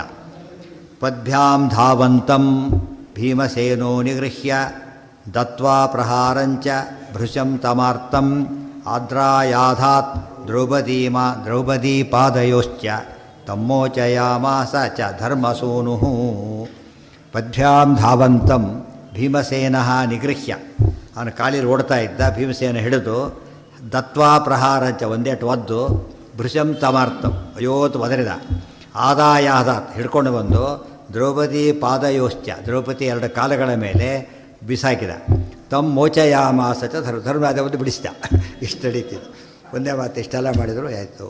ಸೊ ಒಟ್ಟು ಮೇನ್ ರೋಲ್ ಯಾರ್ದಿಲ್ಲದೆ ಇಲ್ಲಿಗ ಭೀಮಾರ್ಜುನ, ಅದರಲ್ಲೂ ಮೇನ್ ಯಾರ್ದು ಭೀಮಸೇನ. ಆದ್ದರಿಂದ ಭೀಮಸೇನ ಸಮೋನಾಸ್ತಿ ಮತ್ತೆ ಪ್ರೂವ್ ಆಯಿತು. ದಾಸೋ ದ್ರೌಪದ್ಯ ಪದ್ಭ್ಯಾಂ ಧಾವಂತಂ ಭೀಮಸೇನ ನಿಗೃಹ್ಯ ತತ್ವಾ ಪ್ರಹಾರಂ. ಇಂಥದ್ದೇ ಕೇಸ್ ಬಂದಿದೆ, ನೆನಪಾಗತ್ತಾ? ಇಂಥದ್ದೇ ಕೇಸು ಈ ವಿಷಯದ ಮಟ್ಟಿಗೆ ಎಲ್ಲರೂ ಜ್ಞಾಪಕ ಆಗುತ್ತಾ? ಹಾಂ, ಅಲ್ಲ, ಇನ್ನು ಮುಂದಿಂದ, ಅದು ಹಿಂದಿಂದ ಯಾವ ಥರ ಇದೆ ಆ ಥರ. ಹಾಂ, ಕೀಚಕ ಬಂದೇ ಇಲ್ಲ ಇನ್ನು. ನೆಕ್ಸ್ಟ್ ಬರ್ತಾನೆ, ನಾಡಾಡದಲ್ಲಿ ಬರ್ತಾನೋ ಎಷ್ಟು ಕಮ್ಮಿಂಗ್ ಶಾರ್ಟ್ಲಿ. ಈಗ ಯಾರು ಬೇಕು? ಈಗ ಸಿಂಪಲ್ ಅದು. ಶತಧನ್ವ ಓಡೋಗ್ತಿರ್ತಾನೆ, ಬಲರಾಮ ಕೃಷ್ಣ ಹೋಗ್ತಾರೆ. ಇಲ್ಲಿ ಭೀಮ ಅರ್ಜುನ, ಬಲರಾಮ ಕೃಷ್ಣ. ಅವನು ಓಡಿದರು. ಮೊದಲು ಓಡಿದ್ದ್ಯಾರೋ ಕೃಷ್ಣ, ಇಲ್ಲಿ ಓಡಿದ್ದ್ಯಾರೋ ಭೀಮಸೇನ. ಹಿಡಿದು ಎತ್ಕೊಬಂದಿದ್ದು ಭೀಮಸೇನ, ಅಲ್ಲಿ ಕೃಷ್ಣ. ಎಲ್ಲ ಸಿಮಿಲರ್ ಆಗಿರೋ ಸಂಗತಿ ಗೊತ್ತಾಯ್ತಾ? ಶವಂತಕಮಣಿ ಪ್ರಸಂಗ ಬಂದಿತ್ತಲ್ಲ, ಕೊಂದು ಓಡೋಗಿರ್ತಾನೋ ಆಗ ಹಿಡಿತಾರೆ. ಅಲ್ಲಿ ಇಂಪಾರ್ಟೆಂಟ್ ಪಾಯಿಂಟ್ ಹಿಡಿದು ಕಾಲಿಯಲ್ಲಿ ಹೋಗಿ ಹಿಡಿದಿತ್ತು. ಇಬ್ಬರು ಜೊತೆಗೆ ಹೋಗಿದ್ದು ಒಂದು ಕೇಸು. ಆದರೆ ಅರ್ಜುನ ಜೊತೆಗೆ ಓಡಿಲ್ಲ, ಭೀಮ ಓಡಿದ್ದು. ಅಲ್ಲಿ ಬಲರಾಮದೇವರಿಗೆ ಆಗಲಿಲ್ಲ, ಕೃಷ್ಣ ಓಡಿದ್ದು. ಇದು ಅರ್ಥ ಮಾಡಿಕೊಂಡ್ರೆ ಎಲ್ಲ ಕಡೆ ಏನು ಕಾಣಿಸುತ್ತೆ ನಮಗೀಗ? ತಾರತಮ್ಯ ಕ್ಲಿಯರಾಗಿ ಕಾಣುತ್ತೆ. ಅದಕ್ಕೆ ತಾರತಮ್ಯ ಪರಿಜ್ಞಾನೇ ಮಹಾ ತಾತ್ಪರ್ಯ ಮಿಷ್ಯತೆ. ಯಾವ ಕಥೆ ಏನೇ ಪ್ರಸಂಗ ನೋಡಿದರೂ ಕೂಡ ಏನು ಅಬ್ಸರ್ವ್ ಮಾಡಬೇಕಲ್ಲಿ? ತಾರತಮ್ಯ ನೋಡಬೇಕು ಅಂತ ಹೇಳ್ತಾರೆ. ದಾಸೋ ದ್ರೌಪದ್ಯಾಹಮಿತ್ತೇವ ವಾಕ್ಯ ಕತ್ಕೊಂಬಂದು ಕಾಲ ಹತ್ರ ಹಾಕಿದರು. ಅದರ ಮಧ್ಯೆ ಬಿಡುಗಡೆ ಮಾಡಿದ. ದಾಸೋ ದ್ರೌಪದ್ಯಾಹಮಿತ್ತೇವ ವಾಕ್ಯೆ. ಧರ್ಮರಾಜ ಹಾಗೆ ಬಿಡ್ಲಿಕ್ಕೆ ಹೋದ ತಕ್ಷಣ ಹಾಗೆ ಬಿಡೋದಿಲ್ಲ ಅನ್ನೋಂತ. ಹಾಗೆಲ್ಲ ಬಿಡೋದಿಲ್ಲ, ಮಹಾಪಾಪಿ ಅವನು. ಅದು ಸಂಬಂಧ ಧರ್ಮರಾಜ ಪಾಪಿ ಭಾರಿ ಇದಾಗುತ್ತೆ, ಕರುಣಾಳು. ಬಿಟ್ಬೇಡ ಹಾಳಾಗೋಲಿ ಅಂತ ಹೇಳಿದರೆ ಹಾಗೆ ಒಂದು ಮಾತು ಹೇಳಬೇಕು ಅವನು. ಏನಂತ ಹೇಳಬೇಕು? ದಾಸೋ ದ್ರೌಪದ್ಯಾಹ ಅಹಂ ದ್ರೌಪದ್ಯಾಹ ದಾಸಃ ಅಂತ ಹೇಳಿದರೆ ಬಿಡಬೇಕು ಅಂತ ಹೇಳಿದ್ರು. ಹೇಳಿದ ಬಿಟ್ರಾಗ. ಅಹಂ ದ್ರೌಪದ್ಯಾಹ ದಾಸಃ. ಎಷ್ಟು ಒಳ್ಳೆ ಪಾಯಿಂಟು ಗೊತ್ತಾ? ಅಂದರೆ ದಾಸತ್ವ ಅನ್ನೋದು ಬಿಡುಗಡೆ ಮಾಡಿಸುತ್ತೆ, ಈಶತ್ವ ಒಳಗೆ ಹಾಕಿಸುತ್ತೆ. ಗೊತ್ತಾಯ್ತಾ? ದಾಸೋಹಂ ತವ ದಾಸೋಹಂ. ನಮ್ಮ ಸಿದ್ಧಾಂತ ಏನದು? ದೇವರಿಗೆ ದಾಸರು ಅಂತ ಹೇಳ್ಕೊಳ್ಳೋದು. ದಾಸರು ಅಂತ ಹೇಳ್ಕೊಂಡ್ರೆ ರಿಸ್ಕೇ ಇಲ್ಲ. ಈಶ ಆದ್ಕೊಂಡ್ರೆ ಪ್ರಾಬ್ಲಮ್ ಶುರುವಾಗುತ್ತೆ. ಅರ್ಥ ಆಯ್ತಾ? ಯಾವಾಗ ಕಡಿಮೆ ನೋಡಿಕೊಂಡ್ರೆ ಯಾರು ಹೊಡ್ಲಿಕ್ಕೆ ಬರೋದಿಲ್ಲ, ಮೇಲವ್ರಂದರೆ ಹೊಡ್ಲಿಕ್ಕೆ ಬರೋದು. ಇದು ಸತ್ಯ ಬೇರೆ ಹೇಳ್ತಿರೋದು ನಾವು. ಅದಕ್ಕೆ ದಾಸೋಹಂ ಅಂತ ಹೇಳಿದ ತಕ್ಷಣ ಅದು ಇಟ್ಕೊಂಡೆ ದಾಸೋಹಂ ತವ ಅಂತ ಹೇಳಿರೋದು. ದಾಸೋ ದ್ರೌಪದ್ಯಾಹ. ಇಲ್ಲೂ ಸ್ವಾರಸ್ಯ. ಯಾರಿಗೆ ದಾಸ? ದ್ರೌಪದಿಗೆ ದಾಸ. ದ್ರೌಪದಿ ಅಂದ್ರೇನು? ಸರಸ್ವತಿ. ಅವರಿಗೆ ದಾಸ. ಸ್ಟೂಡೆಂಟ್ ಬಿಟ್ಟುಬಿಡ್ತಾರಲ್ಲ, ಹಾಗೆ ಪೊಲೀಸ್ ಹಿಡಿದಿರ್ತಾರೆ, ಸ್ಟೂಡೆಂಟ್ ಸ್ವಲ್ಪ ಕನ್ಸೆಷನ್ ತೋರಿಸ್ತಾರೆ. ಗೊತ್ತಾಯ್ತಾ? ಸ್ಟೂಡೆಂಟ್ಸನ್ನು ಸೈಕಲ್ ಇಲ್ಲದ ಇದನ್ನಲ್ಲಿ ಈಗ ಕಡಿಮೆ ಆಯಿತು. ಇಲ್ಲಿ ಲೈಟ್ ಇಲ್ಲದೆ ಅದೇ ದೊಡ್ಡ ವೆಹಿಕಲ್ ಸೈಕಲ್ ಆಗಿರೋ ಕಾಲಕ್ಕೆ ಅದ್ರ ಹೋದ ತಕ್ಷಣ ಹಿಡಿದಾಕಿಬಿಡ್ತಾರೆ ಪಾಪ. ಹಿಡಿದಾಕಿ ಅವ್ರು ಇವತ್ತು ಕಡು ಕೊಯ್ತು ನೋಡೋದಿಲ್ಲ. ಲೈಟ್ ಇರಲಿ ಬಿಡಲಿ ಏನಾದ್ರು ಬೇಕು ಕಾಣೋದಿಲ್ಲ. ದೊಡ್ಡ ಕೊಳ ಸಿಗ್ತಿರ್ಬೇಕಾದ್ರೆ ಅದಾಗಿ ಹಿಡಿತಾರೆ, ಬಿಟ್ಟುಬಿಟ್ರೋದ್ರ. ಲೈಟು ಒಂದಲ್ಲ ನೂರಾರು ಕಾರಣಗಳದಲ್ಲಿ ಅವ್ರು ಕಾಯ್ಕೋತ ಕೂತಿದ್ರು ಪೊಲೀಸರು. ಅದಕ್ಕೆ ಅವಾಗ ಏನು ಮಾಡಬೇಕಾಗ ಅವ್ರು ಸ್ಟೂಡೆಂಟ್ ಅಂತ ಹೇಳಿ ತಂದು ಬಿಟ್ಬಿಡು. ಸ್ಟೂಡೆಂಟು ಆಸ್ಪತ್ರೆಗೆ ಹೋಗ್ತೀನಿ ಅಂತ ಕೇಸ್ ಹೇಳಿದರೆ ಸುಳ್ಳು ಹೇಳ್ಬಿಟ್ಟು ಏನು ಮಾಡ್ತಾರೆ, ಬಿಡಿಸ್ಕೊಂಡ್ಬಿಡ್ತಾರೆ. ಅಂದರೆ ದ್ರೌಪದಿಯ ದಾಸ ಸ್ಟೂಡೆಂಟ್ ಅಂತ ಲೌಕಿಕದಲ್ಲೇ ಒಂದು ಬೆಲೆ ಇದೆ, ಗೊತ್ತಾಯ್ತಾ? ಸ್ಟೂಡೆಂಟ್ ಅಂತ ಹೇಳಿದರೆ ಒಂದು ಬೆಲೆ ಇದೆ. ಇನ್ನು ನಾವು ಮಧ್ವಶಾಸ್ತ್ರ ಸ್ಟೂಡೆಂಟ್ ಅಂದರೆ ಏನು ಮಾಡ್ತಾರೆ, ಭಾರಿ ಗೌರವ. ಆದ್ದರಿಂದ ಅವನು ಪಂಡಿತರಾಗಬೇಕಾಗಿಲ್ಲ. ಏನಾಗಿದ್ದಾನೋ ಅವನಿನ್ನು ಶಾಸ್ತ್ರ ಓದ್ತೇನೆ ಅಷ್ಟೇ. ಅಷ್ಟಕ್ಕೆ ಏನಾಗಿತ್ತು, ಅವನಿಗೆ ರಿಲೀಸ್ ಆದ. ಎಷ್ಟೋ ದುಃಖಗಳು ರಿಲೀಸ್ ಯಾವುದರಿಂದ, ದುಃಖದಿಂದ ಎಷ್ಟೋ ದುಃಖ ಪರಿಹಾರ ಆಗುತ್ತೆ ಅಂತ ಹೇಳ್ತಾರೆ. ಅದಕ್ಕೆ ಶ್ರುತಂ ಹರತಿ ಪಾಪ ಅನಿ ಒಂದು ಮಾತಿದೆ. ನಿಮಗೆ ಅರ್ಥ ಆಗಲಿ ಬಿಡಲಿ, ಕೇಳ್ತಾ ಇದ್ರೆ ಏನಾಗುತ್ತೆ, ಪಾಪಗಳು ಬಿಟ್ಟೋಗುತ್ತೆ ಅಂತ ಹೇಳ್ತಾರೆ. ದಾಕ್ಯೇ ತೇನೈವೋಕ್ತೆ ಭೀಮಸೇನೋ ಅಪ್ಯಮುಂಚತ್ ಆಗಿಬಿಟ್ಟು ಕಳಿಸಿದರು. ಸವ್ರೀಡಿತೋ ಅವಾಗ್ವದನೋ ಯಯೌವನಂ ವಾರ್ಥಾಶ್ಚ ತತ್ರೋಷು ರತಿಪ್ರಮೋದಿನಃ ಸಹ ವ್ರೀಡಿತಃ. ಭಾರಿ ನಾಚಿಕೆ ಆಯ್ತು, ಏನು ದೊಡ್ಡ ಸಂಗತಿ ಅವನಿಗೆ ಅಭ್ಯಾಸ ಅವರಿಗೆಲ್ಲ. ಅವಾಗ್ವದನಃ ಯಯೌವನಂ ಪಾರ್ಥಾಶ್ಚ ತತ್ರ ಊಷು ಅತಿ ಪ್ರಮೋದಿನಃ. ಮತ್ತೆ ತಮ್ಮ ಆಶ್ರಮಕ್ಕೆ ಹೋದರು, ಮತ್ತು ಆನಂದ ವಾಸ ಮಾಡ್ಕೊ. ಅತಿ ಪ್ರಮೋದಿನ, ಬರೀ ಸಂತೋಷಪಟ್ಟರು ಅಲ್ಲ, ಅತಿ ಪ್ರಮೋದಿನಃ. ಸುಖವಾಗಿದ್ದಾರೆ ಪಾಂಡವರು, ಮನಸ್ಸಿನ ದುಃಖನೇ ಅವರಿಗಿಲ್ಲ. ಆ ಹೊತ್ತಿನಲ್ಲಿ ಮಾರ್ಕಾಂಡೇಯಸ್ತದಾಗತ್ಯ ತೇಷಾಮಕಥಯತ್ ಕಥಾ ಜಯದ್ರಥ ಬಹ್ವ್ಯಶ್ಚೈವ ವಿಚಿತ್ರಾಶ್ಚ ಭಾಷಾತ್ರಯ ಸಮನ್ವಿತಾ ಲೋಕದರ್ಶನಮಾಶ್ರಿತ್ಯ ದೇವಾಶ್ಚ ಮುನಯಸ್ತಥಾ ಬ್ರೂಯು ಕಥಾಸ್ತತ್ರ ಶಿಕ್ಷಾಗ್ರಾಹ್ಯ ನಾರ್ಥಃ ಕಥಂಚನ. ಅರ್ಥಸಮಾಧಿಭಾಷಾಸು ಗ್ರಾಹ್ಯಃ ಸರ್ವೋಪಿ ಅಸಂಶಯಂ. ಪರದರ್ಶನಭಾಷಾಸು ಜ್ಞೇಯಂ ತದ್ದರ್ಶನಂ ತಥಾ. ಗ್ರಾಹ್ಯೋ ನಾರ್ಥೋ ವೈದಿಕಂತೂ ದರ್ಶನಂ ಗ್ರಾಹ್ಯಮೇವ ಚ. ಅನ್ಯಾರ್ಥೋ ಗುಹ್ಯಭಾಷಾಸು ಗ್ರಾಹ್ಯ ಏವಂ ವಿನಿರ್ಣಯ. ವನಪರ್ವದಲ್ಲಿ ಕಥೆಗಳು ತುಂಬ ಕಥೆಗಳು ಬರುತ್ತೆ. ಅತಿ ಹೆಚ್ಚು ಕಥೆಗಳು ಬರೋದು ವನಪರ್ವ, ಶಾಂತಿ ಪರ್ವ, ಅನುಶಾಸನ ಪರ್ವ, ಮೂರಲ್ಲಿ ಭಾರಿ ಕಥೆಗಳು ಬರೋದು. ಉದ್ಯೋಗ ಪರ್ವದಲ್ಲಿ ಸ್ವಲ್ಪ ಬರುತ್ತೆ, ದ್ರೋಣ ಪರ್ವದಲ್ಲಿ ಸ್ವಲ್ಪ ಬರುತ್ತೆ ಅಷ್ಟೇ. ಅತಿ ಹೆಚ್ಚು ಬರೋದಲ್ಲಿ ಈವರೆಗೂ ಬಂದಿದ್ದರೆ ಅತಿ ಹೆಚ್ಚು ಬರೋದು ಆದಿಪರ್ವ ಅಂತ ವನಪರ್ವದಲ್ಲಿ ಬಂದಿದೆ. ಈಗ ಆದಿಪರ್ವದಲ್ಲಿ ಕಥೆಗಳಿದೆ. ಅಲ್ಲಿ ಒಂದು ಮಾರ್ಕಂಡೇಯರು ಬರ್ತಾರೆ ಪಾಂಡವರ ಹತ್ರ, ಬಂದು ಅನೇಕ ಕಥೆಗಳನ್ನು ಹೇಳ್ತಾರೆ. ಇದೆಲ್ಲ ಬರೋದು ಅಲ್ಲೇ. ಸತ್ಯ ಸಾವಿತ್ರಿ ಕಥೆ, ಅನೇಕ ಕಥೆಗಳು ಬರುತ್ತಲ್ಲ, ಧರ್ಮವ್ಯಾಧನ ಕಥೆ, ತುಂಬ ಕಥೆ ಬರೋದು ಅಲ್ಲೇ. ಆಚಾರ್ಯ ಕಥೆಗಳು ಹೇಳೋಕ್ಕೆ ಹೋಗಲಿಲ್ಲ, ಕಥೆ ಹೇಗೆ ಓದಬೇಕು ಅಂತ ಹೇಳ್ತಾರೆ. ಅಂಥ ಕಥೆಗಳು ಹೇಗೆ ಉಪಾಖ್ಯಾನ ಹೇಗೆ ನೋಡಬೇಕು ಅಂತೇಳಿ ಒಂದು ಐಡಿಯಾ ಕೊಡ್ತಾರೆ. ಭಾಳ ಇಂಪಾರ್ಟೆಂಟ್ ಅದು. ಮಾರ್ಕಂಡೇಯ ತದಾ ಅಗತ್ಯ ತೇಷಾಂ ಅಕಥಯತ್ ಕಥಾ. ಅವರಿಗೆಲ್ಲ ಅನೇಕ ಕಥೆಗಳು ಅಂದರೆ ದೇವರ ಮಹಿಮೆ ತಿಳಿಸ್ತಕ್ಕಂಥದ್ದು, ಲೋಕನೀತಿ ತಿಳಿಸ್ತಕ್ಕಂಥ ಎಲ್ಲ ಕಥೆಗಳು ಅಂತ ಹೇಳಿದರೆ. ಹಿಂದೆ ಕಥೆ ಅಂದರೆ ಹರಿಕಥೆ ಅಂತಲೇ ಹೆಸರಾಗಿಬಿಟ್ಟಿತ್ತು, ಹೊತ್ತಾನೆ. ಕಥೆ ಅಂದರೆ ಹರಿಕಥೆನೇ. ಅವರು ರುದ್ರದೇವರ ಬಗ್ಗೆ ಮಾತಾಡಿದ್ರು ಹರಿಕಥೆನೇ. ಇನ್ನೂ ಆಶ್ಚರ್ಯ, ಬೇರೆಯವರ ಪದ ಅಡಾಪ್ಟ್ ಮಾಡಿದ್ರು ಹಾಗೇನೆ. ಹರಿಕಥೆ ಮಾಡ್ತಾರೆ ಅಂತಲೇ, ಆ ಹರಿ ಹೆಸರು ಕೂಡ ಇರೋದಿಲ್ಲ ಅದರಲ್ಲಿ. ಹೆಸರು ಮಾತ್ರ ಏನಾಗಿರ್ಬೇಕದು, ಹರಿಕಥಾ ಅಂತಲೇ ಆಗಬೇಕು. ಇದರಿಂದ ಏನಾಯಿತು, ಎಲ್ಲ ಕಥೆಗಳು ಎಂಡ್ ಏನಂತ ಆಯ್ತು ಅಲ್ಲಿಗೆ, ಹರಿಯಲ್ಲೇನೆ ಅಂತ. ಮಾರ್ಕಂಡೇಯಸ್ತದಾಗತ್ಯ ತೇಷಾಮ. ಮಾರ್ಕಂಡೇಯರು ಪ್ರಧಾನ ಬಂದವರಲ್ಲಿ. ಬಹ್ವ್ಯಶ್ಚೈವ ವಿಚಿತ್ರ, ತುಂಬ ಕಥೆಗಳು, ವಿಚಿತ್ರ ಕಥೆಗಳು ಅಂದರೆ ಯಾವುದೋ ಒಂದು ರೀತಿ ಇದ್ದಾಗ ಹೊಸ ಹೊಸ ಕಥೆಗಳು. ಭಾಷಾತ್ರಯ ಸಮನ್ವಿತಾ. ಭಾಷಾತ್ರಯಗಳಿರುತ್ತೆ ಅದರೊಳಗೆ, ಹುಷಾರಾಗಿ ಓದಿ ಅಂತ ಅರ್ಥ. ಭಾಷಾತ್ರಯಗಳು ಯಾವ್ಯಾವುದು, ಸಮಾಧಿ, ದರ್ಶನ, ಗುಹ್ಯ, ಮೂರು ಭಾಷೆಗಳು. ಬೇರೆ ಮೂರು ಭಾಷೆಯಲ್ಲಿ ಮಾತ್ರ ಆ ಥರ ಭಾಷೆಗಳಲ್ಲ, ಲ್ಯಾಂಗ್ವೇಜ್ ಅಲ್ಲ, ಪರಿಭಾಷಾ. ಭಾಷೆ ಶಬ್ದಕ್ಕೆ ಏನರ್ಥ ಇಲ್ಲಿ, ಪರಿಭಾಷೆ ಅಂತ ಅರ್ಥ. ಲೋಕದರ್ಶನಮಾಶ್ರಿತ್ಯ ದೇವಾಶ್ಚ ಮುನಯಸ್ತಥಾ. ಮುನಿಗಳೆಲ್ಲ ಇನ್ನೂ ಅನೇಕರು ಬರ್ತಾರೆ, ದೇವತೆಗಳು ಕಥೆಗಳು ಹೇಳ್ತಾರೆ. ಅವ್ರು ಹೇಳಬೇಕಾದ್ರೆ ಲೋಕದರ್ಶನ, ಒಂದು ಲೋಕದೃಷ್ಟಿಯಿಂದ ಹೇಳೋ ಕಥೆಗಳು ಕೆಲವೆಲ್ಲ. ಅಲ್ಲ, ಇದು ಮುಗ್ದಿಲ್ಲ, ಅದು ಇನ್ನು ಮುಂದೆ ಬರುತ್ತೆ ಪರದರ್ಶನ. ದರ್ಶನ ಬಂದ ಪರದರ್ಶನ ಬರೋದು. ಸಮಾಧಿ, ದರ್ಶನ, ಗುಹ್ಯ ಮೂರು ಭಾಷೆಗಳು. ದರ್ಶನದಲ್ಲಿ ಎರಡು ಭಾಗ, ಮತ್ತೆ ಅದನ್ನು ಆಮೇಲೆ ಹೇಳ್ತಾರೆ, ಮುಂದೆ ಹೇಳ್ತಾರೆ. ಈಗ ಕಥಾಸ್ತತ್ರ ಶಿಕ್ಷಾಗ್ರಾಹ್ಯಾನಾರ್ಥ ಕಥಂಚನ. ಇಲ್ಲೆಲ್ಲ ಕೂಡ ಕೆಲವು ಕಥೆಗಳು ಆ್ಯಕ್ಚುಲಿ ನಡೆದಿರೋದಲ್ಲ. ಏನು ಶಿಕ್ಷಾ ನೀತಿ ಕಥೆ ಅಂತ ಹೇಳ್ತಾರಲ್ಲ ಹಾಗೆ. ಅದು ಸಿಂಹ ಹುಲಿಗಳ ಬಗ್ಗೆ ಅದೇ ಸಿಂಹ ಹೋಗಿ ನೋಡಿದವರ ಕಥೆಗಳು ನಮ್ಮ ಮಾತಾಡಿ ಕೇಳಿಸ್ಕೊಂಡವ್ರು ಯಾರು ಕೂಡ. ಕಥೆ ಮಾರಲ್ ಸ್ಟೋರಿ ಅಷ್ಟೇ. ಕೆಲವು ಕಥೆಗಳು ಹಾಗೆ, ಕೆಲವು ಕಥೆಗಳು ನಡೆದಿತ್ತು, ಕೆಲವು ಇತಿಹಾಸ, ಕೆಲವು ಕಥೆಗಳು ಅಷ್ಟೇ. ಅದರಲ್ಲಿ ಕಥೆಗಳಲ್ಲಿ ನೀತಿ ಮಾತ್ರ ಗ್ರಹಿಸಬೇಕು, ಇತಿಹಾಸದಲ್ಲಿ ಎರಡೂ ಗ್ರಹಿಸಬೇಕು. ಇತಿಹಾಸನೂ ಹೌದು, ತತ್ವನೂ ಹೌದು ಅಂಥೇಳಿ. ಬ್ರೂಯು ಕಥಾಸ್ತತ್ರ ಶಿಕ್ಷಾಗ್ರಾಹ್ಯಾನಾರ್ಥ ಕಥಂಚನ. ಅರ್ಥ ಅಂದರೆ ಫ್ಯಾಕ್ಟ್ ಅಂತ ತಿಳ್ಕೊಬಾರ್ದು. ಅರ್ಥ ಸಮಾಧಿ ಭಾಷಾಸು ಗ್ರಾಹ್ಯ ಸರ್ವೋಪಿ ಅಸಂಶಯಂ. ಅದರಲ್ಲಿ ಹೇಗೆ ಮತ್ತೆ ಯಾವುದು ತಿಳ್ಕೊಬೇಕು ನಾವೀಗ, ಯಾವುದು ಶಿಕ್ಷಾ, ಯಾವುದು ಕಥೆ, ಇತಿಹಾಸ ತಿಳ್ಕೊಬೇಕು ಅಂದರೆ ಸಮಾಧಿ ಭಾಷೆಯಲ್ಲಿ ಹೇಳಿದರೆ ಎಲ್ಲ ಪರ್ಫೆಕ್ಟು. ಇತಿಹಾಸನೂ ಹೌದು, ತತ್ವನೂ ಹೌದು, ನೀತಿನೂ ಹೌದು, ಎಲ್ಲ ಬಂದುಬಿಡುತ್ತೆ. ಸಮಾಧಿ ಭಾಷೆ ಇನ್ಕ್ಲೂಡ್ಸ್ ಎವ್ರಿಥಿಂಗ್. ಅದಕ್ಕೆ ಭಾಗವತಕ್ಕೆ ಯಾತಕ್ಕೆ ಮಹತ್ವ ಬಂತು ಅಂದರೆ ಸಮಾಧಿನಾನುಸ್ಮರ ತದ್ವಿಚೇಷ್ಟಿತ. ಸಮಾಧಿ ಭಾಷೆಯಲ್ಲಿ ಹೇಳಿರೋದ್ರಿಂದ ತುಂಬ ಮಹತ್ತರವಾದ ವಿಚಾರಗಳು ಗೊತ್ತಾಗುತ್ತೆ. ಎಷ್ಟೋ ಬೇರೆ ಪುರಾಣಗಳಲ್ಲಿ 3 ಭಾಷೆಗಳು ಎಲ್ಲದರಲ್ಲೂ ಇರುತ್ತೆ. ಹೆಚ್ಚು ಸಮಾಧಿ ಭಾಷೆ ಇರೋದು ಭಾಗವತದೊಳಗೆ. ಅದೇ ರೀತಿ ಹೆಚ್ಚು ದರ್ಶನಾದಿ ಭಾಷೆ ಇರೋದು ತಾಮಸ ಪುರಾಣದಲ್ಲಿ. ದರ್ಶನ ಭಾಷೆ ಕಾಣೋದು ಮಧ್ಯದೊಳಗೆ, ಮುಖ್ಯ ಭಾಷೆ ಮಧ್ಯದೊಳಗೆ. ಈ ರೀತಿ ಭಾಷೆಗಳು ಬೇರೆ ಆಗ್ತಾ ಹೋಗುತ್ತೆ. ಅರ್ಥ ಸಮಾಧಿ ಭಾಷಾಸು ಗ್ರಾಹ್ಯ ಸರ್ವೋಪ್ಯಸಂಶಯಂ. ಅದು ಪರದರ್ಶನ ಭಾಷಾಸು ಜ್ಞೇಯಂ ತದ್ದರ್ಶನಂ ತಥಾ. ಪರದರ್ಶನ ಭಾಷೆಗಳು ಅಂದರೆ ಬೇರೆಯವರು ಸಿದ್ಧಾಂತ ಹೇಳ್ತಕ್ಕಂಥ ಕಥೆಗಳು. ಒಬ್ಬ ಶಿವಭಕ್ತ ಹಾಗಿದ್ದ, ಹೀಗೆ ಮಾಡ್ಕೊಂಡು ಹೊರಟಿದ್ದ, ಹೀಗಾಯಿತು, ಕಥೆಗಳು ಹೇಳ್ತಾ ಹೋಗ್ತಾರೆ. ಇಲ್ಲಿ ಯಾವುದನ್ನು ತಿಳ್ಕೊಳಕ್ಕೆ ಹೋಗಬಾರ್ದು, ಫಿಲಾಸಫಿ ಅಲ್ಲ ಇಲ್ಲಿ. ಅವರು ಹೀಗೆ ತಿಳ್ಕೊಳ್ತಾರೆ, ಶೈವ ದರ್ಶನ ಹೀಗಿದೆ ಅಂತ. ಟೆಕ್ಸ್ಟ್ ಬುಕ್ ಆಫ್ ಫಿಸಿಕ್ಸ್ ಅಂದರೆ ಫಿಸಿಕ್ಸ್ ವಿಷಯ ಬಂದಿದೆ ಅಂತ ಅರ್ಥ. ಟೆಕ್ಸ್ಟ್ ಬುಕ್ ಆಫ್ ಶೈವ ದರ್ಶನ ಅಂದರೆ ಶೈವ ಹೇಳಿದ್ದಾರೆ ಅಂತ ಅರ್ಥ. ಅದೇ ತಾತ್ಪರ್ಯ ಅಂತ ಅರ್ಥ ಅಲ್ಲ, ಅನುವಾದ ಅದು ಅಷ್ಟೇ. ಪೂರ್ವಪಕ್ಷವಾಗಿ ತಿಳ್ಕೊಬೇಕಾದ್ರೆ ಅದು ಪರದರ್ಶನ ಅಂದರೆ ಪರಪಕ್ಷ. ಪರಸಿದ್ಧಾಂತ ಅನುವಾದ ಮಾಡೋದಕ್ಕೆ ಏನಂತಾರೆ? ಪರದರ್ಶನ ಅಂತ ಹೆಸರು. ಜ್ಞೇಯಂ ತದ್ದರ್ಶನಂ ತಥಾ. ಅವ್ರ ದರ್ಶನ ಆಗಿದೆ ಅಂತ ತಿಳಿಬೇಕು. ಮುಂದಿದೆ ಅದು. ಗ್ರಾಹ್ಯೋ ನಾರ್ಥೋ ವೈದಿಕಂತೂ ದರ್ಶನಂ ಗ್ರಾಹ್ಯವೇ ಬಚ. ವೈದಿಕ ದರ್ಶನ ಹೇಳಿದಾಗ ದರ್ಶನವೂ ಗ್ರಾಹ್ಯ, ಅದು ಇತಿಹಾಸವೂ ಗ್ರಾಹ್ಯ, ನೀತಿಯೂ ಗ್ರಾಹ್ಯ.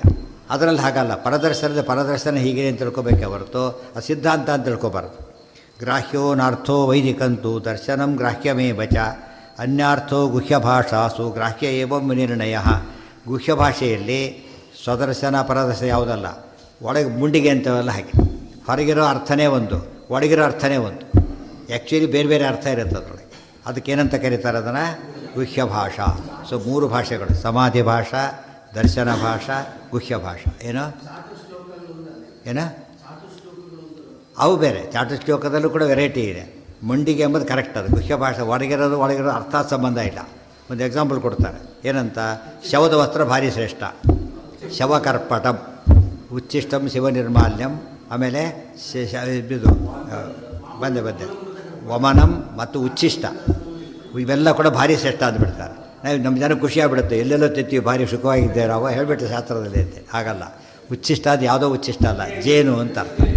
ವಮನ ಅಂತ ಹೇಳಿದರೆ ರೇಷ್ಮೆ. ವಮನ ರೇಷ್ಮೆ, ಇದು ಜೇನು ಉಚ್ಚಿಷ್ಟ. ಆಮೇಲೆ ನಿರ್ಮಾಲ್ಯ ಅಂತ ಹೇಳಿದರೆ ಗಂಗಾ ನದಿ ಇದಲ್ಲ, ಈ ಬೇರೆ ನಿರ್ಮಾಲ್ಯ ಅಲ್ಲ. ಅದೇ ರೀತಿಯೇ ಕಾಕವಿಷ್ಟ ಅಂತ ಹೇಳಿದರೆ ವಿಷ್ಟ, ಮೊಲದಿಂದ ಬಂದಿದ್ದು ಅಂದರು, ಯಾವುದೋ ಅಲ್ಲ, ಅಶ್ವತ್ಥ ವೃಕ್ಷ. ಅದೇ ಕಾಕೆ ತಿಂದು ಅದರ ವಿಷ್ಟ ಹಾಕಿ ಅದರಲ್ಲಿ ಬೀಜ ಬಂದರೆ ಹುಟ್ಟುತ್ತಂಥದ್ದು ಕಾಕವಿಷ್ಟ. ಮೃತಕರ್ಪಟ ಶವದ ವಸ್ತ್ರ ಅಂದರೆ ರೇಷ್ಮೆ ಅದೆಲ್ಲ ಶವದ ವಸ್ತ್ರ. ಹೀಗೆಲ್ಲ ಇದೆ. ಅದರಲ್ಲಿ ಏನು ದೋಷ ಇಲ್ಲ. ಈಗ ಮೇಲ್ನೋಟ ತಿಳ್ಕೊಬಿಟ್ರೆ ಕತೆ ಬೋದೋಯ್ತು. ಮೇಲ್ನೋಟ ತಿಳ್ಕೊಂಡ್ರೆ ಕೆಟ್ಟ ಹಾಳಾಗಿ ಹೋಗ್ತಾರೆ, ರೋಗನೂ ಬರುತ್ತೆ, ನರಕನೂ ಆಗುತ್ತೆ. ಇದು ಹಾಗಲ್ಲ. ಒಳಗಿನ ಅರ್ಥ ತಿಳ್ಕೊಂಡ್ರೆ ಸಮಸ್ಯೆ ಇಲ್ಲ. ಅದೇ ವಿಶೇಷ ಅಂಶ. ಇದು 3 ಅರ್ಥ. ಅದನ್ನೆಲ್ಲ ಹಿಂದೆ ಹೇಳಿದ್ದಾರಾಗಲೇ 2ನೇ ಅಧ್ಯಾಯದಲ್ಲಿ ಬಂದಿದೆ. ವಿಸ್ತಾರವಾಗಿ ಹೇಳಿದ್ದಾರೆ, ಸಂಕ್ಷೇಪವಾಗಿ ಹೇಳಿದ್ದಾರೆ. ಭಾಗವತಾತ್ಮ ಇನ್ನೂ ಹೆಚ್ಚಾಗಿ ಹೇಳ್ತಾರೆ. ಏನು ಉಚ್ಚಿಷ್ಟ ಅಂದರೆ ಎಂಜಲು ಇದೇನು ಮಾಡುತ್ತೆ? ಹೀರಿ ಬಿಡೋದು, ಕಲೆಕ್ಟ್ ಮಾಡುತ್ತೆ. ಜೇನನ್ನು ಕಲೆಕ್ಟ್ ಮಾಡ್ಕೊಂಡು ಬಿಡುತ್ತೆ. ಮುಟ್ಟಿದ್ರೆ ಎಂಜಲು ಬಾಯಲ್ಲಿ ಒಳಗೆ ಹಾಕ್ಕೊಂಡು ಹೊರಬಿಡುತ್ತೆ. ಬಟ್ ತಿನ್ನೋ ಬಾಯಿ ಬೇರೆ, ಈ ಬಾಯಿ ಬೇರೆ. ಅದಕ್ಕೆ ಸುಂಡಿಲು ಅಂತ ಕರೀತಾರೆ. ಅದು ತೊಗೊಂಡು ಹಾಕುತ್ತೆ, ಇಂಜೆಕ್ಟ್ ಮಾಡ್ದೆ ಮಾಡುತ್ತೆ. ಅದನ್ನೇನು ಮಾಡ್ತಾರೆ? ಅದನ್ನು ಭಾರಿ ಶ್ರೇಷ್ಠ ದೇವ್ರ ಅಭಿಷೇಕಕ್ಕೆ ಬರುತ್ತೆ, ಗೊತ್ತಾಯ್ತಾ? ಮತ್ತು ಒಳ್ಳೆ ಔಷಧಿ ಅದು. ಏನೋ ಹಸು ಇಲ್ಲಲ್ಲ, ಅದು ಉಚ್ಚಿಷ್ಟ.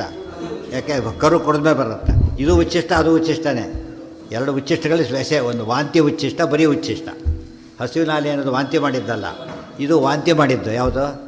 ಜೇನು. ಅದು ತೊಗೊಂಡು ಬಿಡುತ್ತೆ ಆ ಕಡೆಗೆ. ಸೊ ಉಚ್ಚಿಷ್ಟದಲ್ಲೇ ಲೈಟ್ ಆ್ಯಂಡ್ ಹೆವಿ ಇದೆ, 2 ವೆರೈಟಿ ಇದೆ. ಅದೆಲ್ಲ ಕೂಡ ಶ್ರೇಷ್ಠ ಅಂತೇಳಿ ಮೇಲ್ನೋಟಕ್ಕೆ ಅರ್ಥ ಮಾಡಿಕೊಡೋದು ಬೇರೆ, ಇದು ಮಾಡೋದು ಬೇರೆ. ಹಾಂ ಯಾವುದನ್ನು ತೊಳಿತೀರಿ? ಹಾಲು ತೊಳಿತೀರಾ?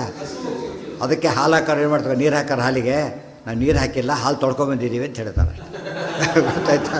ಎಂಜಲು ಹೋಗ್ಬೇಕು ತೊಳೆದು ಬಿಟ್ಟಿದ್ದೀವಿ, ಈಗ ಪ್ಯೂರ್ ಆಗಿರುತ್ತೆ ಅಂತ ಹೇಳಿ. ನಿಮ್ಮ ಪ್ರಕಾರ ಹಾಗಾಯಿತು.